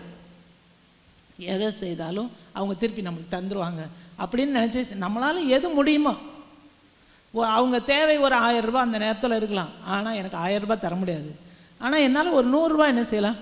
கொடுக்கலாம். அப்போ நான் என்ன பண்ணலாம்? இந்த 100 ரூபா எனக்கு திருப்பி அவங்க தர வேண்டியதில்லை. அந்த இடத்துல ஒரு 100 ரூபா கொடுத்து அவங்களுக்கு உதவி செய்கிறப்ப அது நிச்சயமாக அது நம்மளுடைய அன்பின் வெளிப்பாடு. அதே போல் அது அவங்களுக்கு பிரயோஜனம் உள்ளதாக இருக்கும். ஸோ இப்படி தான் நம்மளுடைய விசுவாச குடும்பத்தாரை நாம் விசாரிக்க வேண்டும். அவங்க எப்படி இருக்கிறாங்க, எந்த சூழ்நிலையில் இருக்கிறாங்க, அவங்க இதில் குடும்பத்தில் என்ன நடக்குது அப்படின்னு சொல்லி என்ன செய்யணும்? விசாரிக்கணும். இப்போ இன்றைக்கி கூட ஒரு சிலர்லாம் எங்ககிட்ட சொல்லலை, பாஸ்ட்டுக்கு இவ்வளோ சுகம்லாம் போயிருக்கு, நீங்கள் சொல்லவே ஒன்றும் ரொம்பலாம் இதெல்லாம் ஆகலை, ஒரு சின்ன ஒரு சிக்னஸ் அது பார்த்தோம் இதாகிடுச்சு, அதுக்கு கோவிச்சிக்கிட்டாங்க. நான் தான் சொன்னேன், நாங்களே ஃபோன் பண்ணணுமா? நீங்கள் விசாரிக்கலாம் தானே, நம்ம குடும்பம் தானே. இப்போ நாங்களே தான் விசாரிக்கணுமா? நீங்கள் விசாரிக்கலாம் தானே. நான் எடுத்து பாருங்கங்க எனக்கு இப்படி கஷ்டமாக நான் சொல்லுவேனா? எது கரெக்டு? நம்ம கேட்குறப்ப அவங்க சொல்லணும், இப்போ கஷ்டத்தில் இருக்கிறீங்களா அப்படின்னு சொல்லி நம்ம விசாரிக்கிறப்ப தான் அவங்க சொல்ல முடியும். அதை விட்டுட்டு நம்மளே ஏங்க நான் ரொம்ப இப்படி கஷ்டப்படுறேங்க அப்படின்னு சொல்லி நிறைய பேர் சொல்ல மாட்டாங்க. அந்த மாதிரிக்கு நான் சொல்லணும், அதை சொல்லணுங்கிற ஒரு இதனாலையும் அது அப்படிலாம் நினச்சும் பண்ணலை நாங்கள். ஆனால் நடந்தது. சரி, அது போனால் சரியாக போயிடுச்சு, அவ்வளோதான். அது போய் நம்ம எல்லோரும் எதுக்கு அப்படியே எல்லாருக்கிட்டையும் சொல்லி அதை பப்ளிசிட்டி எல்லாம் இதுக்கு பண்ணணும் அப்படின்னு சொல்லிட்டு பண்ணலை. ஆக்சுவலி அந்த மாதிரி இன்டென்ஷனும் நம்மளுக்கு இல்லை. ஆனால் அது ஒரு சிலர் கோவிச்சிக்கிட்டாங்க, சொல்லலை அப்படின்னு சொல்லிட்டு கோவிச்சிக்கிட்டாங்க. சரி, பரவாயில்ல. அப்போ அன்பு இருக்கிறவங்க என்ன செய்யலாம்? அவங்க விசாரிக்கலாம் தானே, விசாரிக்கலாம்ல. ஒரு இடையில ஒரு ஃபோன் பண்ணி எப்படி இருக்கிறீங்க, நான் எல்லாம் உங்களுக்காக நான் ஜாப் பண்ணுறேன் அப்படின்னா எவ்வளோ நல்லாயிருக்கும் கேட்குறதுக்கு. ஆனால் நம்ம அதெல்லாம் செய்யவே மாட்டோம். நம்ம இன்றைக்கி இங்கே முடித்து போகிறோமா, போன உடனே அப்படியே ஃபோக்கஸ்டு அப்படியே தேத்தான் அதுலேயே ஓடுறது. ஓடிட்டு அப்புறம் திருப்பி ஞாயிற்றுக்கிழமை காலையில் தான் நம்மளுக்கு என்ன வரும், ஓ சர்ச்சுன்னு ஒன்று இருக்குது, நம்ம அதுக்கு போகணும் அப்படின்னு நினச்சிக்கிட்டு என்ன செய்வோம், வருவோம். அந்த மாதிரி இருக்கக்கூடாது. ஒரு சிலர் விசாரிப்பாங்க, ஆண்டவருக்கு நன்றி சொல்கிறேன். நாங்களும் ஒரு சிலர்கிட்ட விசாரிப்போம். ஒரு சிலரை போய் பார்க்க ஒரு சிலரை போய் பார்க்குறோம். அதே சொன்ன மணிக்கு எல்லாரையும் போய் பார்க்க முடிய சூழ்நிலைகள் கிடைக்கிறதில்ல. முந்தி மாதிரிக்கு போக முடியல, அதனால தான் பார்க்க முடியல. சரி, ஓகே. அப்போ அந்த அன்பை என்ன செய்யணும், நம்ம வெளிப்படுத்த வேண்டும். அவங்களுக்காக ஜெபிக்கலாம், ஒரு அவங்களோட பேசலாம். ஒரு சிலர் கிட்ட பேசுகிறப்போ அவங்க சொல்லுவாங்க, நான் இன்றைக்கி ரொம்ப துக்கத்தில் இருந்தேன், நீங்கள் கரெக்டாக இந்த நேரத்தில் என்ன செய்யுங்க, பேசி நீங்கள் ஆறுதலாக பேசுனீங்க அப்படின்னு எனக்கு தோணும். நம்மளுக்கு அவங்ககிட்ட பேசணும் அப்படின்னு தோணும். அப்போ நம்ம பேசுகிறப்ப அந்த வார்த்தைகள் அவங்களுக்கு என்னவாக இருக்குது, ஆறுதலை தருகிறது. அப்போ நம்ம பயப்படாதீங்க, நான் அவங்களுக்காக ஜெபம் பண்ணுறோம் அப்படின்னா அவங்களுக்கு அது ஒரு என்ன வருது, அப்படி ஒரு நல்ல ஒரு எந்துவாக இருக்குங்கிறாங்கல்ல, அது மாதிரி என்ன அவங்கள நல்லா அப்படி உற்சாகம் அடைவாங்க. ஓ நமக்காக ஜெபிக்கிறதுக்கு ஆள் இருக்கிறாங்க, நான் தனியாக இல்லை. ஒரு சில நேரங்களில் நமக்கு அந்த மாதிரி உணர்வுகள் என்ன செஞ்சிடும், வந்துடும். எப்படி உணர்வு, நான் தனியாக இருக்கிறேன் என்கிறதான உணர்வு. ஆனால் ஒரு நாள் நம்ம தனியாக இல்லை, நம்ம கூட ஆண்டவர் எப்பயுமே இருக்கிறாரு, என்றென்றும் நம்மளோடு கூட வாசம் பண்ணும்படி பரிசுத்த ஆவியானவர் எனக்குள்ளே இருக்கிறார். ஆனால் நிறைய நேரம் நம்ம என்ன செஞ்சிருவோம், அதை மறந்து எனக்குள்ளே இருக்கிறது அது உள்ளே இருக்குது, அதனால் எனக்கு என்ன செஞ்சிடுறது, ஒரு சில நேரத்தில் மறந்து போயிடுது. அதை விட்டுட்டு தான் ஐயோ யார் நம்ம அம்மா இருந்தால் செய்வாங்க. அன்னைக்கு கூட ஒரு சகோதரி சொன்னாங்க, எங்கள் அம்மா இருந்தாங்கன்னா இப்படி விட்டுருப்பாங்களா அப்படின்னு சொல்லி வருத்தப்பட்டாங்க. நான் சொன்னேன், உங்களோட எப்பொழுதுமே உங்க கூட ஒருத்தர் இருக்கிறாரு, அதை மறந்து யார் இருக்கிறா, ஐயோ பரிசுத்த ஆவியானவர் உங்களோட தான்ப்பா இருக்கிறாரு, உங்களுக்கு உள்ளவே இருக்கிறாரு, நீங்கள் மறந்துட்டு உங்கள் செத்து போன அம்மாவை போய் நீங்கள் நினச்சிக்கிட்டு இருக்கிறீங்களே அப்படின்னு. ஒன்று ஆமாம் கரெக்டு, மறந்தே போயிடுச்சு எனக்குங்க அப்படின்னு சொன்னாங்க. ஸோ அப்போ இந்த மாதிரி தான் நம்ம நிறைய நேரம் மறந்து போயிடுவோம். இறந்து போன கணவர் நினைத்து அதையே நினச்சிக்கிட்டே இருக்கிறது, யாருமே விசாரிக்கலை, நீங்கள் யாருமே விசாரிக்கலை. ஆண்டவர் உங்களை விசாரிக்கிறவராக இருக்கிறபடினால உங்கள் கவலை பாரம் எல்லாத்தையும் அவர்கிட்ட என்ன செஞ்சுருங்க, வச்சுருங்க அப்படின்னு சொல்லி ஆண்டவர் சொல்லியிருக்க வார்த்தை சொல்லுகிறது. ஆகையினால இப்போ ஆதி அப்போஸ்தலர்கள் அவங்கெல்லாம் எங்களை விசாரிக்கலை, பார்க்கல, யார் வந்தீங்க என்ன கேட்டீங்கன்னு அப்படியேவா இருந்தாங்க. அவங்கெல்லாம் எவ்வளோ கஷ்டத்தோடையும் அவங்க கர்த்தருக்காக படுகிற பிரயாசத்துக்காக அவங்க என்ன செய்கிறாங்களாம், அதை பாக்கியமாக நினச்சாங்களாம். கர்த்தருக்காக இப்படியெல்லாம் நாங்கள் துன்பப்படுவதை பார்த்து அவங்க என்னவா நினச்சிக்கிட்டாங்க, ஓ நாங்கள் இதுக்காகலாம் கொடுத்து வச்சுருக்கோம் பாரு அப்படின்னு சொல்லி அவங்க நினச்சிக்கிட்டாங்களாம். நம்ம அன்றைக்கி நினச்சிருக்கிறோமா, அப்படி வந்ததுலேருந்து ஒரே கஷ்டம்தாங்க அப்படின்லாம் நம்ம நினைக்கிறோம். அப்படி நினைக்கவே கூடாது. அப்போ அன்பிலே நடந்து கொள்ளுங்கள். அப்போ பூரண அன்பு பயத்தை புறம்பே தள்ளும். அதே போல் அன்பு சகலத்தையும் தாங்கும். அப்போ நம்மளுக்கு உள்ளார தாங்க முடியாமல் ஏதாவது பிரச்சனை இருக்குது அப்படின்னா நம்மளை தான் செக் பண்ணிக்கணும். என்ன செக் பண்ணிக்கணும், நான் அன்பில் குறைவுபட்டிருக்கிறேன், அதனால தான் அவள் செய்கிறது எனக்கு என்ன செய்ய முடியல, பொறுத்துக்க முடியல, அவள் செய்கிறத என்னால் தாங்க முடியல அப்படின்னு சொல்லிட்டு நம்ம இது பண்ணுறோம். அப்போ இந்த பூரண அன்பு நமக்குள்ளார இருந்துச்சுன்னா நம்ம நிச்சயமாக அவங்க தவறு செய்கிறவங்க தான், நம்மளும் தவறு செய்கிறவங்க தான். அப்போ அந்த அன்பு இருந்ததுன்னா நம்ம அந்த தவறை நம்ம என்ன செய்வோம், பொறுத்து கொள்வோம். இப்படி தான் நம்ம ஆண்டவரை எப்படி நம்ம கிறிஸ்துவை வெளிப்படுத்துகிறது, இது மூலமாக தான் இப்படி தான் கிறிஸ்துவை நம்ம வெளிப்படுத்தணும். அதை அந்த வசனத்தில் நம்ம படிக்கிறோம்ல, எபேசியர் 5 அதிகாரத்தில் அன்பிலே 1வது வசனத்திலேயே நீங்கள் பிரியமான பிள்ளைகளைப் போல தேவனை பின்பற்றுகிறவர்களாகி, தேவனை என்ன செய்யணுமா, பின்பற்றுகிறவர்களாக இருக்கிறோன்னா பிரியமான பிள்ளைகளாய் இயேசு எப்படி நடந்தாரோ அதை போல் நம்மளும் என்ன செய்யணும், நடந்து கொள்ள வேண்டும். சரி, அடுத்ததாக நம்ம பார்க்குறோம், அதிலே 7வது வசனத்தில் 6லேருந்து படிக்கலாம். இப்படிப்பட்டவைகளின் நிமித்தமாக கீழ்ப்படியாமையின் பிள்ளைகள் மேல் தேவ கோபாக்கினை வருவதால் ஒருவனும் உங்களை வீண் வார்த்தைகளினாலே மோசம் போக்காதபடிக்கு எச்சரிக்கையாயிருங்கள், அவர்களுக்கு பங்காளிகள் ஆகாதிருங்கள். முற்காலத்திலே நீங்கள் அந்தகாரமாய் இருந்தீர்கள், இப்பொழுதோ கர்த்தருக்குள் வெளிச்சமாய் இருக்கிறீர்கள், வெளிச்சத்தின் பிள்ளைகளாய் நடந்து கொள்ளுங்கள். ஸோ 2வது பாயிண்ட் என்னது, வெளிச்சத்தின் பிள்ளைகளாய் நடந்து கொள்ளுங்கள். எப்படி நடந்து கொள்ளணும்னு பார்த்தோம், அன்பிலே நடந்து கொள்ளுங்கள். ஏன்னா கிறிஸ்து அப்படி தான் நடந்தார். கடைசி வரைக்கும் அவர் நம்ம மேலே என்ன செய்தார்? அன்பு கூர்ந்தார். அன்பினுடைய அந்த வெளிப்பாடு தான் அவர் தன்னையே தந்ததுனால தான் நம்ம மேலே இவ்வளவு அன்பு கூர்ந்து நம்மை நேசித்தார். அந்த அன்பை நம்ம என்ன செய்யணும்? வெளிப்படுத்தணும்னு பார்த்தோம். அடுத்து எப்படி நம்ம நடந்து கொள்ளணுமா? வெளிச்சத்தின் பிள்ளைகளாய் நடந்து கொள்ளுங்கள். இப்போ நம்மளையே ஆண்டவர் நீங்கள் உலகத்துக்கு வெளிச்சமாக இருக்கீங்கன்னு சொல்லியிருக்கிறார். மத்தேயு 5வது அதிகாரம்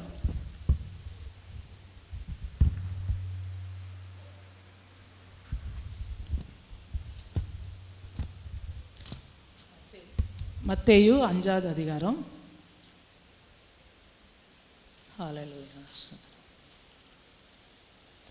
14வது வசனம். நீங்கள் உலகத்துக்கு வெளிச்சமாக இருக்கிறீங்க. உலகத்துக்கே வெளிச்சமாக நம்மளை வச்சிருக்கிறார்.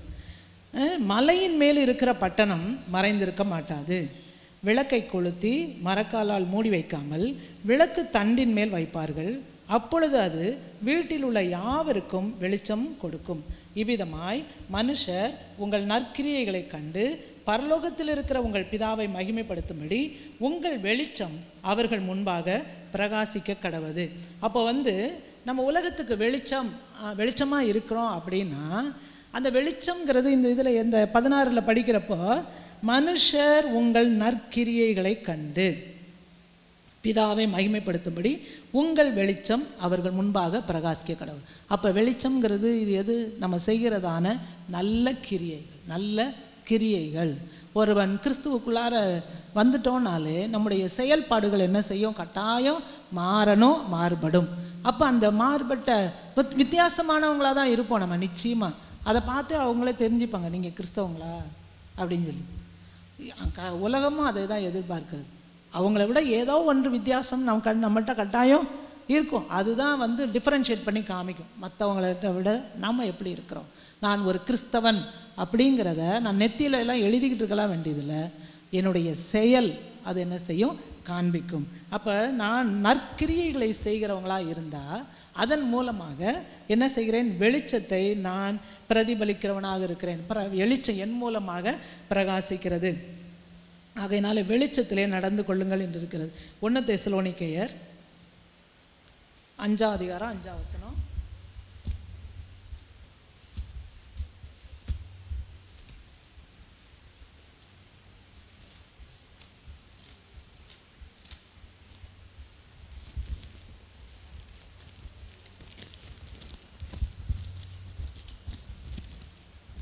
ஹல்லேலூயா. 5வது அதிகாரம் 5வது வசனம், 282வது பக்கம். நீங்கள் எல்லாரும் வெளிச்சத்தின் பிள்ளைகளும் பகலின் பிள்ளைகளுமாய் இருக்கிறீர்கள். நாம் இரவுக்கும் இருளுக்கும் உள்ளானவர்கள் அல்லவே. ஆகையால் மற்றவர்கள் தூங்குகிறது போல நாம் தூங்காமல் விழித்து கொண்டு தெளிந்தவர்களாய் இருக்க கடவோம். தூங்குகிறவர்கள் ராத்திரியிலே தூங்குவார்கள், வெறி கொள்ளுகிறவர்கள் ராத்திரியிலே வெறி கொள்ளுவார்கள். பகலுக்குரியவர்களாகிய நாமோ தெளிந்தவர்களாயிருந்து விசுவாசம், அன்பு என்னும் மார்க்கவசத்தையும் ரட்சிப்பின் நம்பிக்கை என்னும் தலைச்சிராவையும் தரித்து கொண்டிருக்க கடவோம். அப்போ என்ன சொல்லியிருக்கீங்க? நம்ம என்ன பண்ணணுமா? நீங்கள் எல்லாரும் வெளிச்சத்தின் பிள்ளைகள். வெளிச்சம் எப்போ இருக்கும்? இப்போ வெளிச்சம் இருக்குதுல்ல, பகலில் என்ன இருக்குது? வெளிச்சம். அப்போ அந்த பகலின் பிள்ளைகளாக இருக்கிறீர்கள். இரவுக்கும் இருளுக்கும் உள்ளானவர்கள் அல்ல. இருளில் தான் எல்லா பயங்கரங்கள், கொடூரங்கள், பிசாசின் கிரியைகள் எல்லாம் நடக்கிறது, மறைவாக நடக்கிறது எல்லாம் அப்படியே அதுதான் ஒரு சில நேரம் அந்த கொலை பண்ணுறது கூட மறைவில் தான் செய்வாங்க. ஆனால் பட்ட பகலில் கொலை, நடு ரோட்டில் அப்படி முக்கியமான இடத்துல ஏதாவது கொலை பண்ணும் அப்படின்னா அவ்வளோ துணிச்சலாக அவங்க என்ன செஞ்சுருக்கிறாங்க? பண்ணியிருக்கிறாங்க. அந்த இருளின் கிரியை தான். ஆனால் அங்கே என்ன பட்ட பகலில் என்ன செஞ்சுருக்கிறாங்க? எல்லாரும் உலகமே பார்க்கட்டும் அப்படிங்கிறதுல அந்த ஒரு துணிச்சலில் என்ன செய்கிறது. அதனால தான் அதில் அந்த ஒரு ஃப்ரேஸ் போடுவாங்க, பட்ட பகலில் கொலை, நடு ரோட்டில் கொலை. ஏன்னா பண்ண மாட்டாங்கல்ல, கொலை பண்ணோன்னா அப்படி பண்ணுவாங்களா? பண்ண மாட்டாங்க. எங்கேயாவது ஒரு மூலையில் யாருக்கும் தெரியாமல் பண்ணி அதை மூட்டை கட்டி எங்கேயோ கொண்டை போதைச்சு இப்போல்லாம் நடக்குது தானே. ஆனால் இது இப்படி பட்ட பகலில் நடு ரோட்டில் எல்லாரும் ஊர் உலகம் அறிகிற மாதிரி செய்கிறாங்கன்னா அப்போ என்ன? அவ்வளோ துணிச்சல். அந்த பயங்கர அந்த இருளின் கிரியைகள் அந்த அளவுக்கு இருக்கிறதுனால அவங்க என்ன செய்கிறாங்க. நம்ம பகலின் பிள்ளைகளாக இருக்கிறோம். ஆகினால் அந்த இருளின் கிரியைகள் நம்ம விட்டு என்ன செய்யப்படணும், அகற்றப்பட வேண்டும் என்று சொல்லி நம்ம அதில் பார்க்குறோம். அதே எபேசியரில் படிக்கலாம், 5வது அதிகாரம்.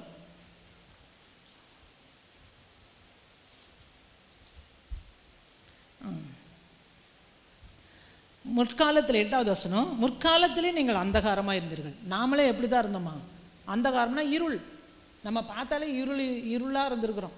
ஒரு சிலர் முகத்தெல்லாம் பார்த்தோன்னா அப்படியே இருள் அடைஞ்சிருக்கும். பார்த்துருக்கீங்களா? என்ன முகம் என்ன இருள் அடைஞ்சிருக்குது. நம்மளை பார்க்கவே மாட்டாங்க. மனுஷரை நேருக்கு நேரம் என்ன செய்ய மாட்டாங்க, பார்க்க மாட்டாங்க. என்னன்னா ஏதோ இருக்குது, ஏதோ தப்பு பண்ணியிருக்கலாம், இல்லைன்னா ஏதாவது பிடிக்காத காரியத்தை செஞ்சுருக்கலாம், இல்லைன்னா அவங்க ஏதாவது கவலையில் கஷ்டத்தில் ஏதாவது இருப்பாங்க, இல்லைன்னா அவங்க ஏதாவது செத்து போயிடணுங்கிற முடிவில் இருப்பாங்க. இப்படிப்பட்டவங்களுடைய முகத்தை பார்த்தா எப்படி இருக்கும்னா அப்படி இருளடைந்து இருக்கும்.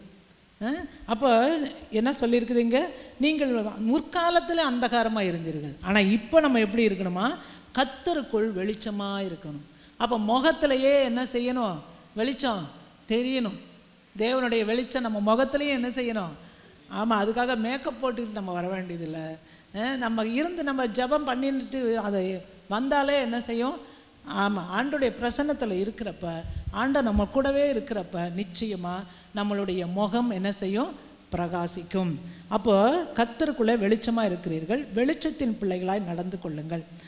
ஆவியின் கனி சகல நற்குணத்திலும் நீதியிலும் உண்மையிலும் விளங்கும். கர்த்தருக்கு பிரியமானது இன்னதென்று நீங்கள் சோதித்து பாருங்கள். அவருக்கு பிரியம் என்னன்னு சொல்லி சோதித்து பார்த்து கனியற்ற அந்தகார கிரியைகளுக்கு உடன்படாமல் அவைகளை கடிந்து கொள்ளுங்கள். அப்போ கனி இல்லாத வாழ்க்கை வாழ்ந்தால் அது என்ன வாழ்க்கையா, அந்தகார கிரியை. அப்போ நம்மளுக்கு ஆவியின் கனிகள் தெரியும், போன வாரத்தில் கூட அந்த பிரசங்கம். அப்போ ஆவியின் கனிகள் நம்ம மூலமாக என்ன செய்யணும், வெளிப்படணும். ஆவியின் கனி போன இந்த பிள்ளைகளுக்கு கூட ஆவியின் கனி தான் எடுத்தாங்க. அன்பு, சந்தோஷம், இதெல்லாம் சாந்தம், இச்சை, அடக்கம், நற்குணம், தயவு, இதெல்லாம் ஆவியின் கனி. இந்த கனி நம் மூலமாக என்ன செய்யணும், வெளிப்பட வேண்டும். இப்போ இந்த கனி இல்லை, கனியற்ற வாழ்க்கை வாழ்கிறோம் அப்படின்னா நம்ம எங்கே இருக்கிறோம், இருளில் இருக்கிறோம். அப்போது ஒரு மரம் எப்படின்னு சொல்லி நல்லதா கெட்டதா அப்படிங்கிறத எப்படி அறிவோன்னு சொல்லியிருக்குது வசனம், அதன் கனிகளினால் அறிவீர்கள். நல்ல கனி கொடுக்குற மரம் இருந்துச்சுன்னா அது நல்ல மரமாக இருந்தால் நல்ல கனி கொடுக்கும்.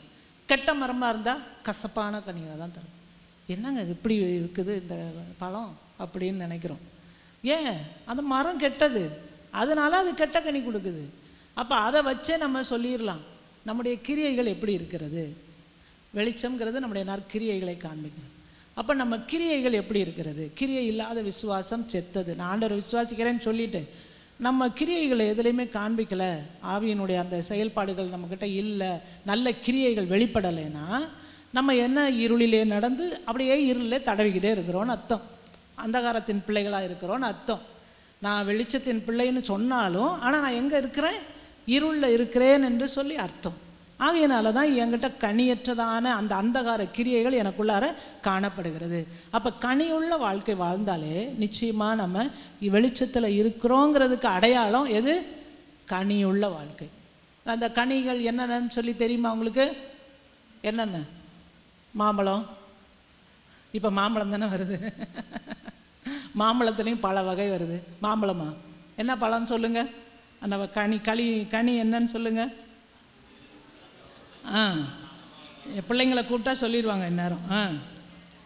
ஆவியின் கனியோ 5வது அதிகாரம் கலாத்தியர் 5:22-23, அன்பு, சந்தோஷம், சமாதானம், நீடிய பொறுமை, தயவு, நற்குணம், விசுவாசம், சாந்தம், இச்சையடக்கம், இப்படிப்பட்டவைகளுக்கு விரோதமான பிரமாணம் ஒன்றுமில்லை. அப்போ அன்பு, சந்தோஷம், சமாதானமே இல்லைங்க அப்படின்னா நம்ம எங்கே இருக்கிறோம், இருளில் இருக்கிறோம். கனி இல்லை, இருளில் இருக்கிறோன்னு அர்த்தம். கனியற்ற அந்தகார கிரியைன்னு இருக்குது. அப்போ அந்த கனி இல்லைன்னா நம்ம இருளில் இருக்கிறோன்னு அர்த்தம். அதை புரிஞ்சுக்கிடணும் நம்ம. அதே போல் நீடிய பொறுமை. எவ்வளோ நேரம் தான் பொறுமையாக இருக்குது. நானும் என்ன செஞ்சுவிட்டேன், பேசிவிட்டேன், நானும் அடிச்சுவிட்டேன் ரொம்பல. அப்போ ஆனால் ஆண்டவர் எதை எதிர்பார்க்கிறாரா, நீடிய பொறுமை, தயவு, நற்குணம், விசுவாசம், சாந்தம், இச்சை அடக்கம். சாந்தம், அதே நேரத்தில் இச்சை அடக்கமும் வேணும் நம்மளுக்கு. செல்ஃப் கண்ட்ரோல் அது ரொம்ப ரொம்ப முக்கியம். அப்படி ஒரு சில நேரம் அந்த கண்ட்ரோலை மீறி வந்துருச்சுங்க. நானும் கண்ட்ரோல் பண்ணி பார்த்தேன். அப்புறம் கண்ட்ரோலை மீறி அது எப்படி வரும்? அது வந்துருச்சு. ஏன்னா அந்த அளவுக்கு அவங்க அப்படி தூண்டி விடுறாங்க. அதனால் அப்படி வந்துருச்சு அப்படின்னு சொல்கிறோம். ஆனால் ஆண்டவர்கிட்ட அந்த எக்ஸ்கியூஸ் எல்லாம் கொடுக்கவே முடியாது. ஆகையினால நம்ம என்ன பண்ணணுமா, கர்த்தருக்கு பிரியமானது இன்னதென்று நீங்கள் சோதித்து பார்த்து கனியற்ற அந்தகாரத்துக்கு, நம்மளுக்கே தெரியும், தெரியாமல் செஞ்சிட்டோம்ல யாருமே. நம்ம ஆண்டவருக்குள்ளார நம்ம வந்துட்டோன்னா நம்மளுக்கே தெரியும் எங்கே ராங் ரூட்டில் போகிறோன்னு நம்மளுக்கே தெரியும். இன்றைக்கி நான் பேசினது தப்பு, இன்றைக்கி நான் செஞ்சது செயல் தவறு அப்படின்னு எனக்கே தெரியும்.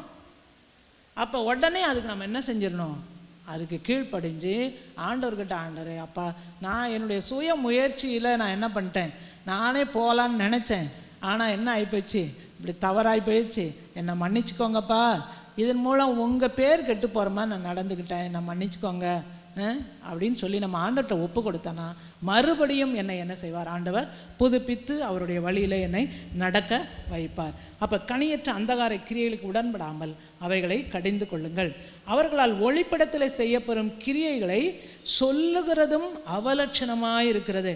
ஒளிப்படத்தில் இருளில் செய்கிற இப்போல்லாம் பயங்கரமான கொடுமை தானே, அதை வெளியில் கூட என்ன செய்ய முடியல, நம்மளால் சொல்ல முடியாத காரியங்கள், அது அவலட்சணமாக இருக்கிறது. அப்படிப்பட்ட காரியங்களை தான் உலகத்தில் அந்த இருளின் கிரியைகள் நடந்து கொண்டு இருக்கிறது. அவைகள் எல்லாம் கடிந்து கொள்ளப்பட்டு வெளிச்சத்தினால் வெளியரங்கமாகும். வெளியரங்கமாக்குகிறது எல்லாம் வெளிச்சமாக இருக்கிறது. ஆகையினாலே தூங்குகிற நீ விழித்து, ஆண்டவர் நம்மளை பார்த்து சொல்கிறார், யாரெல்லாம் தூங்குறாங்களோ அவங்கள பார்த்து சொல்கிறாரு, தூங்குகிற நீ விழித்து மரித்தோரை விட்டு எழுந்துரு. என்ன பண்ணணுமா, தூங்கிட்டு இருந்தோன்னா நம்ம எங்கே இருக்கிறோன்னு அர்த்தம், யார் கூட இருக்கிறோன்னு அர்த்தம், யார் கூட, மரித்தவங்க கூட. நான் இப்படி தூங்குறப்ப கூட ஒரு சிலர் சொல்லுவாங்க, என்ன நடந்ததுன்னே தெரியாது, எந்த ஸ்டேஜில் நம்மளுக்கு தெரியாது, தூக்கம் ஏறக்குறைய அதை தான் குறிக்குது இல்லையா, அப்படி இது மாதிரி கிடக்கிறப்பர் அப்படின்னு சொல்லுவாங்க. என்ன நடந்ததுன்னே தெரியாது அப்படின்னா ஏறக்குறைய செத்து போனது நிலைமை தானே. மூச்சு மட்டும் போய்கிட்டே இருக்கும், நம்மளுக்கு மூச்சு அப்படியே உள்ளே போய் வெளியில் வந்துக்கிட்டு இருக்கும். ஆனால் நம்மளுக்கு என்ன, நம்மளை சுற்றி என்ன நடக்குது அப்படின்னே நம்மளுக்கு தெரியாது. அப்போது என்ன பண்ணணுமா, ஆகையினால உனக்குள்ள ஜீவன் இருக்குது, ஆனால் நீ என்ன பண்ணிட்டு இருக்கிற, மரித்தோர் மத்தியில் இருக்கிற, மரித்தவங்க மத்தியில், செத்து போனவங்க மத்தியில் நாம் இருக்கிறோம். ஆகையினால தூங்குகிற நீ விழித்து, நீ தூங்கிட்டு தான்ப்பா இருக்கிற, நீ செத்து போகல இன்னும். ஆகையினால நீ அந்த இடத்த விட்டு நீ எந்திரிச்சிரு அப்படின்னு சொல்லி ஆண்டவர் சொல்கிறார். தூங்குகிற நீ விழித்து மரித்தோரை விட்டு எழுந்துரு, அப்பொழுது நம்ம தான் எந்திரிக்கணும். தூங்குகிறவங்க செத்து போனவங்கள எழுப்ப முடியாது இல்லையா, ஆண்டவர் வந்து அற்புதம் செஞ்சு வேணால் எழுப்பலாம். ஆனால் தூக்கத்தில் இருக்கிறவங்கள அவங்களே தான் என்ன செய்யணும், ஒரு தட்டினா எழுப்புவாங்க, எப்படினாலும் அவங்க தான் எந்திரிச்சு ஆகணும். ஒரு சிலர் தூங்கலைனாலும் தூங்குற மாதிரிக்கு என்ன செஞ்சுட்டே இருப்பாங்க. யாராவது நம்மளுக்கு வேண்டாதவங்க வந்துட்டாங்கன்னு வச்சுக்கோங்க, அவங்க தூங்கிட்டு அப்படியே இன்னும் கூட கொஞ்சம் ரொம்ப தூங்குற, அப்படியே அசந்து தூங்குற மாதிரி என்ன ஆக்ஷன் அப்படிலாம். அப்போ ஏன்னா அவங்களோட போய் பேசுகிறதுக்கெல்லாம் என்ன பிடிக்கிறது இல்லை, அதனால் அப்படி இன்னும் கொஞ்சம் அப்படி தூங்குற மாதிரி ஆக்டு. அதனால் அவங்கள எழுப்பவே முடியாது. அவங்க ஒரு சின்ன சத்தத்தில் எழும்புறவங்களாக தான் இருப்பாங்க. ஆனால் அந்த சூழ்நிலையை அவாய்ட் பண்ணணுங்கிறதுக்காக என்ன பண்ணிடுறது, தூங்குற மாதிரி நடிச்சுக்கிட வேண்டியதுதான். ஸோ இப்போ தூங்குகிற நீ விழித்து மரித்தோரை விட்டு எழுந்துரு. அந்த செத்து போனவங்களோட நம்ம இருக்கவே கூடாது. ஏன்னா அவங்களுடைய கிரியைகள் அந்தகார கிரியைகள், இருளின் கிரியைகள் தான் அவங்கக்கிட்ட இருக்குது. ஆகையினால அவங்கள விட்டு நீ எழுந்துரு அப்படின்னு சொல்லி ஆண்டவர் நமக்கு சொல்லுகிறார். அப்பொழுது கிறிஸ்து உன்னை பிரகாசிப்பிப்பார் என்று சொல்லியிருக்கிறார். 15. அடுத்து நம்ம எதில் நடக்கணுங்கிறத நம்ம பார்க்குறோம். முதலாவது பார்த்தோம் நம்ம அன்பிலே நடந்து கொள்ளுங்கள். அடுத்தது வெளிச்சத்திலே நடந்து கொள்ளுங்கள், இல்லாவிட்டால் ஒளியிலே நடந்து கொள்ளுங்கள். இப்போ 15லேருந்து படிக்கலாம் பாருங்கள். ஆனபடினாலே நீங்கள் ஞானமற்றவர்களைப் போல நடவாமல், எப்படி ஞானம் உள்ளவர்களைப் போல கவனமாய் நடந்து கொள்ள பார்த்து. அப்போ எப்படி நடக்கணுமா? நம்ம ஞானம் உள்ளவர்களைப் போல நடக்க வேண்டும். நம்ம நல்லா படிச்சிருப்போம், எல்லாம் அறிவெல்லாம் இருக்கும், புத்தியெல்லாம் இருக்கும், ஆனால் நிறைய நேரம் ஞானம் இருக்காது. ஞானம்னா ஏற்ற வேளையில் எந்த காரியத்தை அறிவோடு செய்கிறேன். நம்மளுக்கு ஏற்கனவே நமக்கு பெற்றுக்கொண்டதான அந்த அறிவு இருக்கும்ல, ஏதோ அதான் விஸ்டம். அப்போ ஏற்ற வேளையில் அந்த அந்த அந்த நேரத்தில் எந்த செயல் செஞ்சால் கரெக்டாக இருக்குமோ அதை செய்கிறோம்ல, அதுக்கு பேர் தான் ஞானம் அப்படின்னு சொல்கிறது. அப்போது அறிவு புத்தி எல்லாமே இருக்கும். அப்புறம் பின்னாடி தான் ஆமாம் இப்படி செஞ்சுருக்கலாம்ல, அந்த நேரத்தில் அந்த அறிவே வரல அப்படின்னு சொல்லுவோம். அப்போ அந்த நேரத்தில் கரெக்டாக நம்ம செயல்பட்டோம்னா அதுதான் ஞானம். அப்போ ஞானமாய் நடந்து கொள்ள பார்க்கணும். அப்போ மூன்றாவது காரியம் நம்ம என்ன செய்யணுமா? ஞானமாய் நடந்து கொள்ளணும். ஏன் அப்படி ஞானமாய் நடந்து கொள்ளணும்னா, நாட்கள் பொல்லாதவைகள் ஆனதால். அப்போ ஞானமாக நடக்கணும்னா எப்படி நம்ம நடக்கணுமா? அதில் 3 காரியம் சொல்லப்பட்டிருக்கு பாருங்கள். காலத்தை பிரயோஜனப்படுத்தி கொள்ளுங்கள். முதலாவது என்ன செய்யணுமா? காலத்தை பிரயோஜனப்படுத்தி கொள்ளுங்கள். கொஞ்ச காலம்தான் நம்ம இருக்க போகிறோம். ஏன்னா இப்போ பிசாசு என்ன பண்ணுறான்னா, அவனுக்கு கொஞ்ச காலம்தான் கொடுக்கப்பட்டிருக்கிறது என்று அறிந்து இப்போ என்ன செய்கிறானா, இன்னும் அதிகமாக ரொம்ப தீவிரமாக இப்போ செயல்படுறான். அவனுக்கு தெரியுது ஆண்டவர் சீக்கிரமாக வரப்போகிறாரு அப்படின்னு சொல்கிறது அவனுக்கு தெரியுது. ஆனால் நம்ம தான் இன்னும் உணர்வற்றவர்களாக இருக்கிறோம். ஆண்டவருடைய வருகையை குறித்து எண்ணமே நம்மளுக்கு கிடையாது. இனிமேல் இந்த உலகத்தில் 1000 வருஷம் வாழ போகிற மாதிரிக்கே தான் நம்ம எல்லா காரியத்தையும் நம்ம என்ன செஞ்சிட்ருக்குறோம். அந்த பில்டிங் ஸ்ட்ராங்காக இருக்கணுங்க. எத்தனை வருஷத்துக்கு? அது எத்தனை வருஷம் ஆனாலும் அதை அழியாமல் அப்படி இருக்கணுங்க, 1000 வருஷத்துக்கு அப்படின்னு சொல்லி அதுக்கு போட்டு அவ்வளவு பணத்தை செலவழித்து கோடியாக. நான் கூட நினைப்பேன், அன்னைக்கு கூட ஒரு இதில் யாரோ ஒருத்தர் என்ன 30 கோடிக்கு வீடு கட்டியிருக்கிறாங்க அப்படின்னு. 30 கோடிக்கு என்னப்பா பண்ணியிருப்பாங்க அப்படின்னு ரொம்ப ஆச்சரியமாக இருக்குது. அது சரி, அப்படியே பண்ணாலும் அந்த 30 கோடிக்கு கட்டின இடத்த ஃபுல்லாக நம்ம அனுபவிக்க முடியுமா? இப்போ எங்கள் வீட்டில் இங்கே பாருங்கள், ஒரு 3 ரூம் இருக்கா. அதில் இப்போ அந்த ஒரு ரூமு நாங்கள் அந்த ரூமுக்கு போகிறதே இல்லை. இருக்கிற அந்த 3 ரூமில் ஒரு ரூமுக்கு போகிறதே இல்லை. யாராவது வந்தால் தான் என்ன செய்கிறது, ஆமாம் போகிறது. அப்போ அது 3 ரூம்லேயே ஒரு ரூமு சும்மா கிடக்கு. அப்போ அந்த அவ்வளோ கோடி கணக்கில் அவங்க செலவழிக்கிறாங்கல்ல, செலவழித்து அவங்க போடுறாங்கல்ல, அதை எப்போ அதை யூஸ் பண்ணால் தானே அதனால் ஏதாவது ஒரு அர்த்தம் இருக்குது இல்லை? அப்போ அவ்வளோ செலவழிச்சிட்டு அது அப்படியே யூஸ்லெஸ்ஸாக என்ன செய்யும், அப்படியே கிடக்கும். அது என்ன மெயின்டெனன்ஸ்க்கு மட்டும் அவங்க செலவழிச்சிக்கிட்டே இருப்பாங்க. கட்டி போட்டால் மெயின்டைன் பண்ணணும்ல, தினம் தூசி தட்டணும், அப்புறம் தினம் அங்கே பெருகி க்ளீன் பண்ணி தினம் மாற்றுவாங்க, எல்லாம் செஞ்சிட்டே இருப்பாங்க. அவங்களுக்கு வேலை என்ன பாவம், அதுதான் அவங்களுக்கு சந்தோஷம் போல், அதனால் அதை செஞ்சு கொண்டே இருப்பாங்க. அது இந்த உலகத்துக்கான காரியம். ஆனால் நம்ம அந்த மாதிரி என்ன செய்யக்கூடாது, நடக்கக்கூடாது. நாட்கள் பொல்லாதவைகள், அதனால் காலத்தை பிரயோஜனப்படுத்தி கொள்ளுங்கள். இப்போ அப்போஸ்தலர்கள் காலத்தில் அவங்களே அப்போ முதல் நூற்றாண்டில் இருந்தாங்க, 2000 வருஷத்துக்கு முன்னாடி இருந்த அவங்களே என்ன சொல்கிறாங்க, ரொம்ப காலம் ரொம்ப சீக்கிரத்தில் இருக்குது, ஆண்டவர் சீக்கிரம் வரப்போகிறாரு, ஆகையினால காலத்தை பிரயோஜனப்படுத்தி கொள்ளுங்கள்னு சொல்கிறாரு. அப்போ இப்போ இந்த 2023வது வருஷத்தில் நம்ம இருக்கிறோம். அப்போ இன்னும் ரொம்ப ரொம்ப பக்கத்தில் சில மணி நேரங்கள் அவ்வளோதான் இருக்குது. ஆனால் நம்ம என்ன நினச்சிக்கிட்டு இருக்கிறோம், ஆயிரமாக நம்ம வாழ போகிறோம்னு நினச்சிக்கிட்டு என்ன செஞ்சுட்டு இருக்கிறோம், வாழ்ந்து கொண்டு இருக்கிறோம், எண்ணமற்றவர்களாக இருக்கிறோம். அதனால தான் என்ன சொல்லியிருக்கிறாரு, காலத்தை பிரயோஜனப்படுத்தி கொள்ளுங்கள். நம்ம மறந்துடவே கூடாது, நம்ம இந்த உலகத்துக்குரியவங்க அல்ல. அதே போல் ஆண்டவர் சீக்கிரமாக வரப்போகிறார், எப்பயுமே அந்த எண்ணம் இருக்கணும். ஆண்டவர் சீக்கிரமாக வர எதுக்கு, தன்னுடைய மணவாட்டி சபையை சேர்த்துக்கொள்ள. சபை நம்ம தான் மணவாட்டி சபை. அப்போ எப்போ சேர்த்துக்கொள்வார், மணவாட்டி அது வரைக்கும் என்ன செய்யணுமா, கற்போடு பரிசுத்தத்தோடு காத்துட்டே இருக்கணும். எப்போ வருவார் என் மணவாளன், வந்து எப்போ கூட்டிகிட்டு போவாருன்னு காத்துட்டே இருக்கணும். அதில் யார் ரெடியாக இருக்கிறாங்களோ அவங்க தான் என்ன செய்ய முடியும், போக முடியும். அந்த 10 அந்த கன்னிகைகளில் 5 பேர் புத்தி உள்ளவங்க, 5 பேர் புத்தி இல்லாதவங்க அவங்க ரெடியாக இல்லை. அதனால் மணவாளன் வர்றார் அப்படின்னு சொல்லி கேள்விப்பட்டவங்க எக்கால ஊதுனாங்க.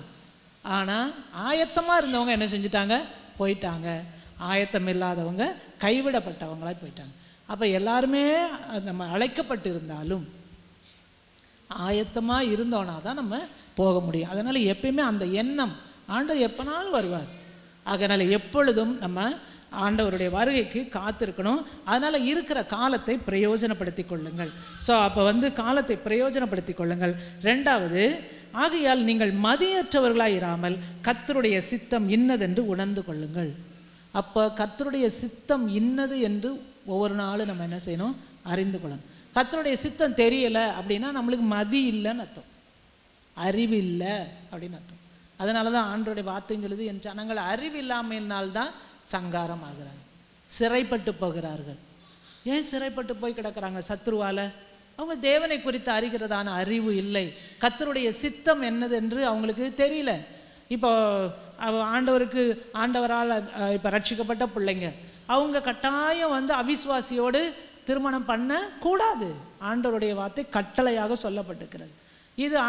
இது வந்து தேவனை அறிகிறதான அறிவு, சத்தியத்தை அறிகிறதான அறிவு. இந்த அறிவு இல்லைன்னா நம்ம என்ன செஞ்சிருவோம்? சிறைப்பட்டு போய்விடுவோம், இல்லைன்னா சங்காரம் ஆயிடுவோம். இப்போ இந்த அறிவு இல்லாமல் அந்த இதை போய் திருமணம் பண்ணால் நிச்சயமாக என்னதான் நடக்கும்? அங்கே சிறை, பிசாசு நம்மளை சிறை வச்சுருவான். நம்ம அதிலேருந்து மீளவே முடியாது. காலமெல்லாம் அவளுக்காக அவனுக்காகவே வாழ்ந்து நம்ம ஆண்டவர் நம்மளை குறித்து வச்ச பெரிய பர்பஸையே நிறைவேற்ற முடியாமல் நம்ம என்ன செஞ்சிருவோம்? மாண்டு மண்ணுக்கு திரும்பிடுவோம். ஆண்டவர் அதற்காகலாம் நம்மளை அழைக்கவே இல்லை.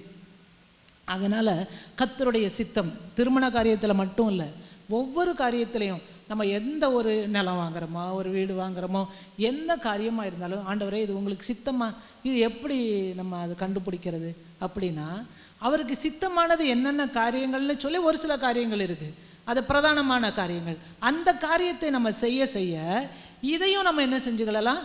அறிந்து கொள்ளலாம். அவருக்கு சித்தம் என்னது? நான் சந்தோஷமாக இருக்கணுங்கிறது அவருடைய சித்தம். அன்பிலே நடந்து கொள்ள வேண்டும் என்பது அவருடைய சித்தமாக இருக்கிறது. அதே போல் தேவனுடைய வார்த்தையை தியானிக்கணும். அப்போ தேவனுடைய வார்த்தைகள் நம்ம உள்ளத்தில் இருக்க இருக்க அவருடைய சித்தத்தை நம்மளுக்கு விளங்க பண்ணுவார். அடுத்தது ஜெபத்தில் அவரோட நம்ம பேசுகிறப்ப அவர் நமக்கு அவருடைய சித்தத்தை வெளிப்படுத்துவார். அதே போல் இப்போ நம்ம பின்னாடி நம்ம இதில் எபேசியர் 5வது அதிகாரத்தில் குடும்பத்தை குறித்தெல்லாம் சொல்லப்பட்டிருக்குது. அப்போ அந்த குடும்பத்தில் மனைவி எப்படி நடக்கணும்? கீழ்ப்படிதல் உள்ளவங்களாக இருக்கணும். நீங்கள் எவ்வளோ பெரியவங்களாக இருந்தாலும் புருஷனுக்கு என்ன செய்யணும்? தன் சொந்த புருஷனுக்கு கீழ்ப்படிந்தே ஆகணும். அதே போல் புருஷர்களே, உங்கள் மனைவி மேலே நீங்கள் என்ன செய்யணும்? அன்பாயிருங்கள்னு சொல்லியிருக்குது. என்ன நடந்தாலும், எப்படி என்ன தப்பு பண்ணியிருந்தாலும் நம்ம என்ன செய்யணுமா? அவங்கள நேசிக்கணும். ஏன் எப்படி நேசிக்கணும்? கிறிஸ்து சபையை என்ன செய்கிறாரா? நேசிக்கிறார். அந்த மாதிரி அப்போ பாருங்கள், ஒரு புருஷனை வந்து எதுக்கு யாருக்கு ஒப்பிட்டு? கிறிஸ்துவோடு ஒப்பிட்டு சொல்லப்பட்டிருக்கு. எவ்வளோ கிரேட் பாருங்கள் புருஷன். அதே போல் ஸ்திரீக்கு கிரீடம் யாரு தான்? அந்த புருஷன் தான். அப்போ அதை வந்து அப்போ எப்படிப்பட்டவங்களாம் நம்ம இருக்க வேண்டும் என்று சொல்லி புருஷனுக்கு சொல்லப்பட்டிருக்கு. அப்போ புருஷன் அந்த மாதிரி நேசிக்கணும். சபையை நேசிக்கிறதை போல, கிறிஸ்து சபையை நேசிக்கிறதை போல மனைவியை வந்து என்ன செய்யணும்?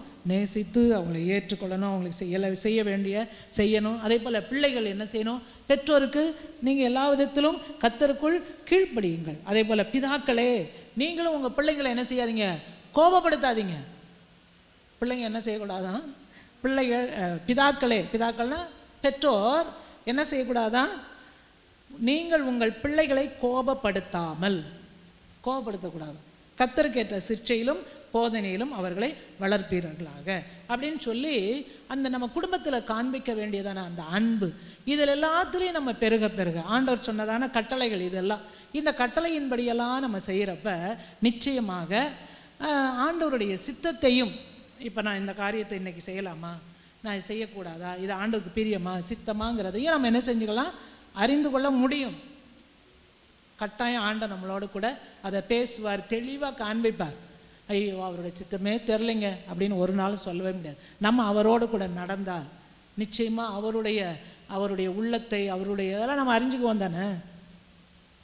கணவன் மனைவி ஒன்றிச்சு இருக்கிறாங்கன்னு வச்சுக்கோங்களேன், கணவன் என்ன நினைக்கிறாருன்னு மனைவி சொல்லாமலே என்ன செஞ்சுப்பாங்க? தெரிஞ்சுப்பாங்க. அவருக்கு என்ன தேவைங்கிறத தெரிஞ்சுப்பாங்க. அதே போல் உண்மையாகவே, அதாவது அன்னைக்கு இங்கே வேலை செய்கிறவர் அவர் வந்தார், அவர் வீட்டுக்கு ரொம்ப லேட்டாக தான் போகிறாரு. அவர் என்னன்னு கேட்டால், அங்கே போனால் என்ன வருமா, அங்கே பிரச்சனை வருமா, அதனால் என்னன்னா லேட்டாக போகிறது. காலையில் சீக்கிரமே வந்துடுவாராம். அவர் சொன்னதை கேட்டோன்னே எனக்கு ரொம்ப, இப்போ உங்களுக்கு வீட்டுக்கு இருக்கிறது பிடிக்காதா அப்படின்னா, இல்லைங்க அவங்களும் வேலைக்கு போவாங்க அப்படின்னு சொல்கிறார். அப்படி சொல்லி சமாளிக்கிறார் பாவம். அப்போ நிறைய பேர் அந்த மாதிரி என்ன செய்கிறாங்க, வீட்டுக்கு போக விரும்பாத ஆண்கள்லாம் என்ன செய்வாங்க இருப்பாங்க. ஏன் வீட்டுக்கு போனால் ஒரே சல்லங்க, ஒரே அந்த அந்த அது இல்லை இது இல்லை ஏதோ ஒன்று நடக்கும், அதனால சல்ல அப்படின்னு சொல்லுவாங்க. ஆகையினால அவங்களுக்கு அது கடினமானதாக இருக்கும். இப்படிப்பட்ட காரியங்கள் எல்லாம் நம்ம ஒரு கிறிஸ்தவருடைய குடும்பத்தில் என்ன செய்யக்கூடாது, நிச்சயமாக இருக்கவே கூடாது. தகப்பன் ஒரு நல்ல சொன்னது போல் பிள்ளைகளுக்கு ஒரு ஹீரோவாக என்ன செய்யணும், இருக்கணும். அதே போல் மனைவிக்கு அவங்க என்ன செய்யணும், ஒரு தலைவனாக கிறிஸ்துவை போல் அவங்க என்ன செய்ய வேண்டும், செயல்பட வேண்டும். அதை தான் ஆண்டவர் எழுது. இப்போ இதெல்லாம் நம்ம செய்கிறப்ப நிச்சயமாக ஆண்டவருடைய சித்தத்தை நமக்கு வெளிப்படுத்துவார். ஸோ அடுத்தது கர்த்தருடைய சித்தம் இன்னதென்று உணர்ந்து கொள்ளுங்கள். மூணாவது, துன்மார்க்கத்திற்கு ஏதுவான மதுபான வெறி கொள்ளாமல் ஆவியினால் நிறைந்து. நம்ம அதை நிச்சயமாக செய்ய மாட்டோம், மதுபானம்லாம் குடிக்க மாட்டோம். ஆண்டவருக்குள்ளே வந்துட்டாங்க, நான் என்னெல்லாம் செய்ய மாட்டோம், சாராயம் குடிக்கிற வேலை அதெல்லாம் போக மாட்டாங்க. சரி, ஓகே, அதை கீழ்ப்படுகிறீங்கல்ல. அடுத்து என்ன சொல்லியிருக்குது, ஆவியினால் நிறைந்து. அப்போ அதுக்கு கீழ்ப்படியணுமில்ல. எப்படி நான் செய்யணுமா, ஆவியினால். அதை விட்டுட்டோம், ஆனால் இதை என்ன செய்யாமல் விட்டோம்ல. ஆவியினால் நிறைந்து. ஆவியினால் நிறைந்து நம்ம என்ன பண்ணணுமா, எப்பொழுது அந்த ஆவியானவர் எனக்குள்ளே இருக்கிறார், அவரோடைய நினைவாகவே நம்ம இருக்கிறப்ப நிச்சயமாக நம்ம என்ன பண்ண முடியும், சங்கீதங்களினாலும் கீர்த்தனைகளினாலும் ஞான பாட்டுகளினாலும் ஒருவருக்கொருவர் புத்தி சொல்லி கொண்டு உங்கள் இருதயத்தில் கர்த்தரை பாடி கீர்த்தனம் பண்ணி. அப்போ ஒருவருக்கொருவர் புத்தி சொல்கிறத கூட எப்படியா, ஞான பாட்டுகளினாலே சங்கீதங்களினாலே பாட்டு பாடி என்ன செய்யணுமா அவங்களுக்கு. அதாவது பாட்டு பாடுறப்ப சந்தோஷமாக இருக்கும் இல்லையா, அந்த மாதிரி ஒரு சந்தோஷமான காரியங்களை அவங்களுக்கு ஒரு புத்தி சொல்லி அப்படி செய்யணும். அவங்க ஒரு சிலர் ஆரம்பிச்சிட்டாங்கப்பா, புத்தி சொல்ல ஆரம்பிச்சிட்டாங்க அப்படின்னு சொல்லிட்டு பிள்ளைகளுக்கெல்லாம் பிடிக்காது. நிறைய பிள்ளைங்களுக்கு புத்தி சொல்கிறது, அறிவுரை சொல்கிறதே, ஆலோசனையே எங்களுக்கு வேணாங்க, எங்களுக்கு எல்லாம் தெரியுங்க அப்படின்னு சொல்லிடுவாங்க. ஸோ ஆனால் அப்படி நம்ம சொல்லாமல் எப்படி சொல்லலாமா, சங்கீதங்களினால் கீர்த்தனைகளினால் ஞான பாட்டுகளினால். ஞான பாட்டுனா அது அறிவுள்ள அந்த வார்த்தைகள், தேவன் கொடுத்ததான அந்த வார்த்தைகளினால் நிறைந்ததான அந்த வார்த்தைகளை நம்ம ஒருவருக்கொருவர் அவங்க சொல்லலாம். நான் எப்பயும் சொல்கிற ஸ்டேஜில் தான் இருப்பேன், நான் எப்பயும் இங்கேருந்து சொல்கிறத மட்டும்தான். உங்களுக்கு என்ன வேலை, கேட்குற வேலை. அப்படிலாம் இல்லை, நீங்கள் சொல்கிறப்பமே நான் என்ன செஞ்சுக்கணும், கேட்டுக்கணும். நானும் சொல்லலாம், நீங்களும் சொல்ல. ஒருவருக்கொருவர் என்ன செய்ய வேண்டுமா, புத்தி சொல்லிக்கொண்டு உங்கள் இருதயத்தில் கர்த்தரை பாடி கீர்த்தனம் பண்ணி நம்முடைய கர்த்தராகிய இயேசு கிறிஸ்துவின் நாமத்தினாலே எப்பொழுதும் எல்லாவற்றிற்காகவும் பிதாவாகிய தேவனை ஸ்தோத்தரித்து தெய்வ பயத்தோட ஒருவருக்கொருவர் கீழ்ப்படிந்திருங்கள். தெய்வ பயத்தோட என்ன பண்ண வேண்டியிருக்கு, உங்களுக்கு வேற கீழ்ப்படிய வேண்டியிருக்கு, கடனேன்னு கீழ்ப்படுகிறேன் அப்படிலாம் இல்லை. எப்படி கீழ்ப்படியணுமா, தெய்வ பயத்தோடே நம்ம என்ன செய்யணும், ஆண்டவர் சொல்லியிருக்கிறார், நான் அதை செய்யணும், கிறிஸ்துவின் நிமித்தம் நாம் இதை என்ன செய்யணும், அன்பின் நிமித்தம் நான் செய்யணும் அப்படின்னு சொல்லி செய்கிறப்ப ஆண்டவர் நிச்சயமாய் நம்முடைய குடும்ப வாழ்க்கையிலே அவர் பிரதிபலிக்க முடியும். அப்போ நம்ம வெளிச்சத்தின் பிள்ளைகளாய் நடக்க முடியும், ஞானம் உள்ளவர்களாய் நடக்க முடியும். மற்றவர்களை போல நம்ம என்ன செய்யக்கூடாது, இந்த உலகத்தாரை போல நம்ம நிச்சயமாக நடந்து கொள்ளவே கூடாது. ஞானம் உள்ளவர்களாய் நம்ம என்ன செய்ய வேண்டும், நடந்து கொள்ள வேண்டும். ஆகையினால இந்த நாளில் நம்ம பார்த்தோம், அன்பில் என்ன செய்யுங்க, நடந்து கொள்ளுங்கள். ஏன்னா கிறிஸ்து அன்பில் தான் நடந்தார். அடுத்தது ஏன்னா அவர் சொன்னார், நான் உலகத்துக்கு வெளிச்சமாக இருக்கிற ஒளியாக இருக்கிறேன். அவரை பின்பற்றுகிற நாமும் இப்படி தான் இருக்கிறோம். நம்மளால் வெளிச்சங்களா குட்டி குட்டி தீபமாக நம்ம ஆண்டவருடைய சமூகத்தில் இருந்தோம். அப்புறம் தான் நம்ம பிறந்து வந்தோம். அப்போ நம்ம உலகத்துக்கு வெளிச்சமாக இருக்கிறீர்கள்னு சொல்லியிருக்கிறாரு. அப்போ ஆகையினால் அந்த வெளிச்சத்தை பிரதிபலிக்கிறவர்களாக இருக்க வேண்டும். அடுத்ததாக ஞானமாய் நம்ம என்ன செய்ய வேண்டும், நடந்து கொள்ள வேண்டும். அடுத்தது அதுலேயே நம்ம ஆவியிலே என்ன செய்யணும், நிறைந்திருக்கணும். எப்பொழுதும் பரிசுத்த ஆவியினாலே நம்ம நடத்தப்படும் பொழுது நிச்சயமாய் கிறிஸ்துவோடு கூட இருக்கிறதான நம்முடைய நடக்கை எப்படி இருக்குமா, நடக்கை, சொல்லு, செயல் எல்லாமே மற்றவங்களுக்கு மாதிரியாக இருக்கும். பவுல் சொல்கிறத போல் நான் என்ன செய்யணும், என்னுடைய இளமையை குறித்து ஒருவனை அசட்டை பண்ணாதபடிக்கு என்னுடைய சொல்லிலும் என்னுடைய செயலிலும் என்னுடைய நடத்தையிலும் என்னுடைய விசுவாசத்திலும் அன்பிலும் கற்பிலும் எல்லாவற்றிலும் நான் என்னவாக இருக்கணும், மாதிரியாய் இருக்க முடியும். மற்றவங்களுக்கு முன்னாடி மாதிரியாக என்னால் இருக்க முடியும். எப்போ, கிறிஸ்துவை பின்பற்றி. ஏன்னா அவர் மேலே எனக்கு ரொம்ப ஆசை. என்னோட ஹீரோ இயேசு. அதனால் அவர் எப்படி நடந்தாரோ அவரை போல நானும் நடக்கணும் அப்படின்னு சொல்லி ஒவ்வொரு நாளும் நம்ம அன்பிலே நடந்து வெளிச்சத்தின் பிள்ளைகளாய் நடந்து அப்புறம் ஞானமாய் நடந்து கொண்டோமானால் நிச்சயமாய் ஆண்டவருக்காக நம்ம செயல்பட முடியும். நம்முடைய நடக்கையை பார்த்து மற்றவங்க என்ன செய்வாங்க? உதிக்கிற உன் ஒளியினிடத்துக்கு ஜாதிகள் என்ன செய்வாங்களாம்? வருவார்கள். நம்மளை பார்த்து ஜாதிகள் வருவாங்க, மற்றவங்க வருவாங்க. வெளிச்சத்தினிடத்துக்கு ஆட்டோமேட்டிக்காக என்ன செய்யும்? வெளிச்சம் அந்த இடத்துல இருந்துச்சுன்னா இருள் விலகிரும்ல. இருளே போன்னு சொல்லணுமா? இல்லை. வெளிச்சமாக இருந்தோம்னா இருள் தன்னை போல் என்ன செஞ்சிடும்? அந்த இடத்த விட்டு விலகிரும். ஆகையினால ஆண்டவர் நம்மளை சாட்சி உள்ளவர்களாய் நிறுத்துவாராக. ஜெபம் பண்ணலாமா? ஹல்லேலூயா. ஸ்தோத்திரம் ஸ்தோத்திரம் ஸ்தோத்திரம். ஆண்டவரே, இந்த நாளிலே ஆண்டவர் நம்மளோடு கூட பேசி இருக்கிறார். ஆண்டவர் பேசினதான இந்த வார்த்தைகள், ஆலோசனைகள், ஆவியானவர் நமக்கு கொடுத்ததான இந்த ஆலோசனைகள், இதில் நம்ம நடந்து கொள்ள வேண்டும். அப்போ நம்ம நடந்து கொள்ளும் பொழுது கிறிஸ்துவுக்கு பிரியமாய் கிறிஸ்து எப்படி நடந்தாரோ அதை போல நம்மளும் நடக்கணும். இதுதான் ஒரு கிறிஸ்தவனுடைய நடையாக ஆண்டவர் நம்மளுக்கு எழுதி கொடுத்திருக்கிறார். ஆகையினால இதன்படி செய்ய ஆண்டவர் நமக்கு உதவி செய்வாராக. ஆமென். ஹல்லேலூயா.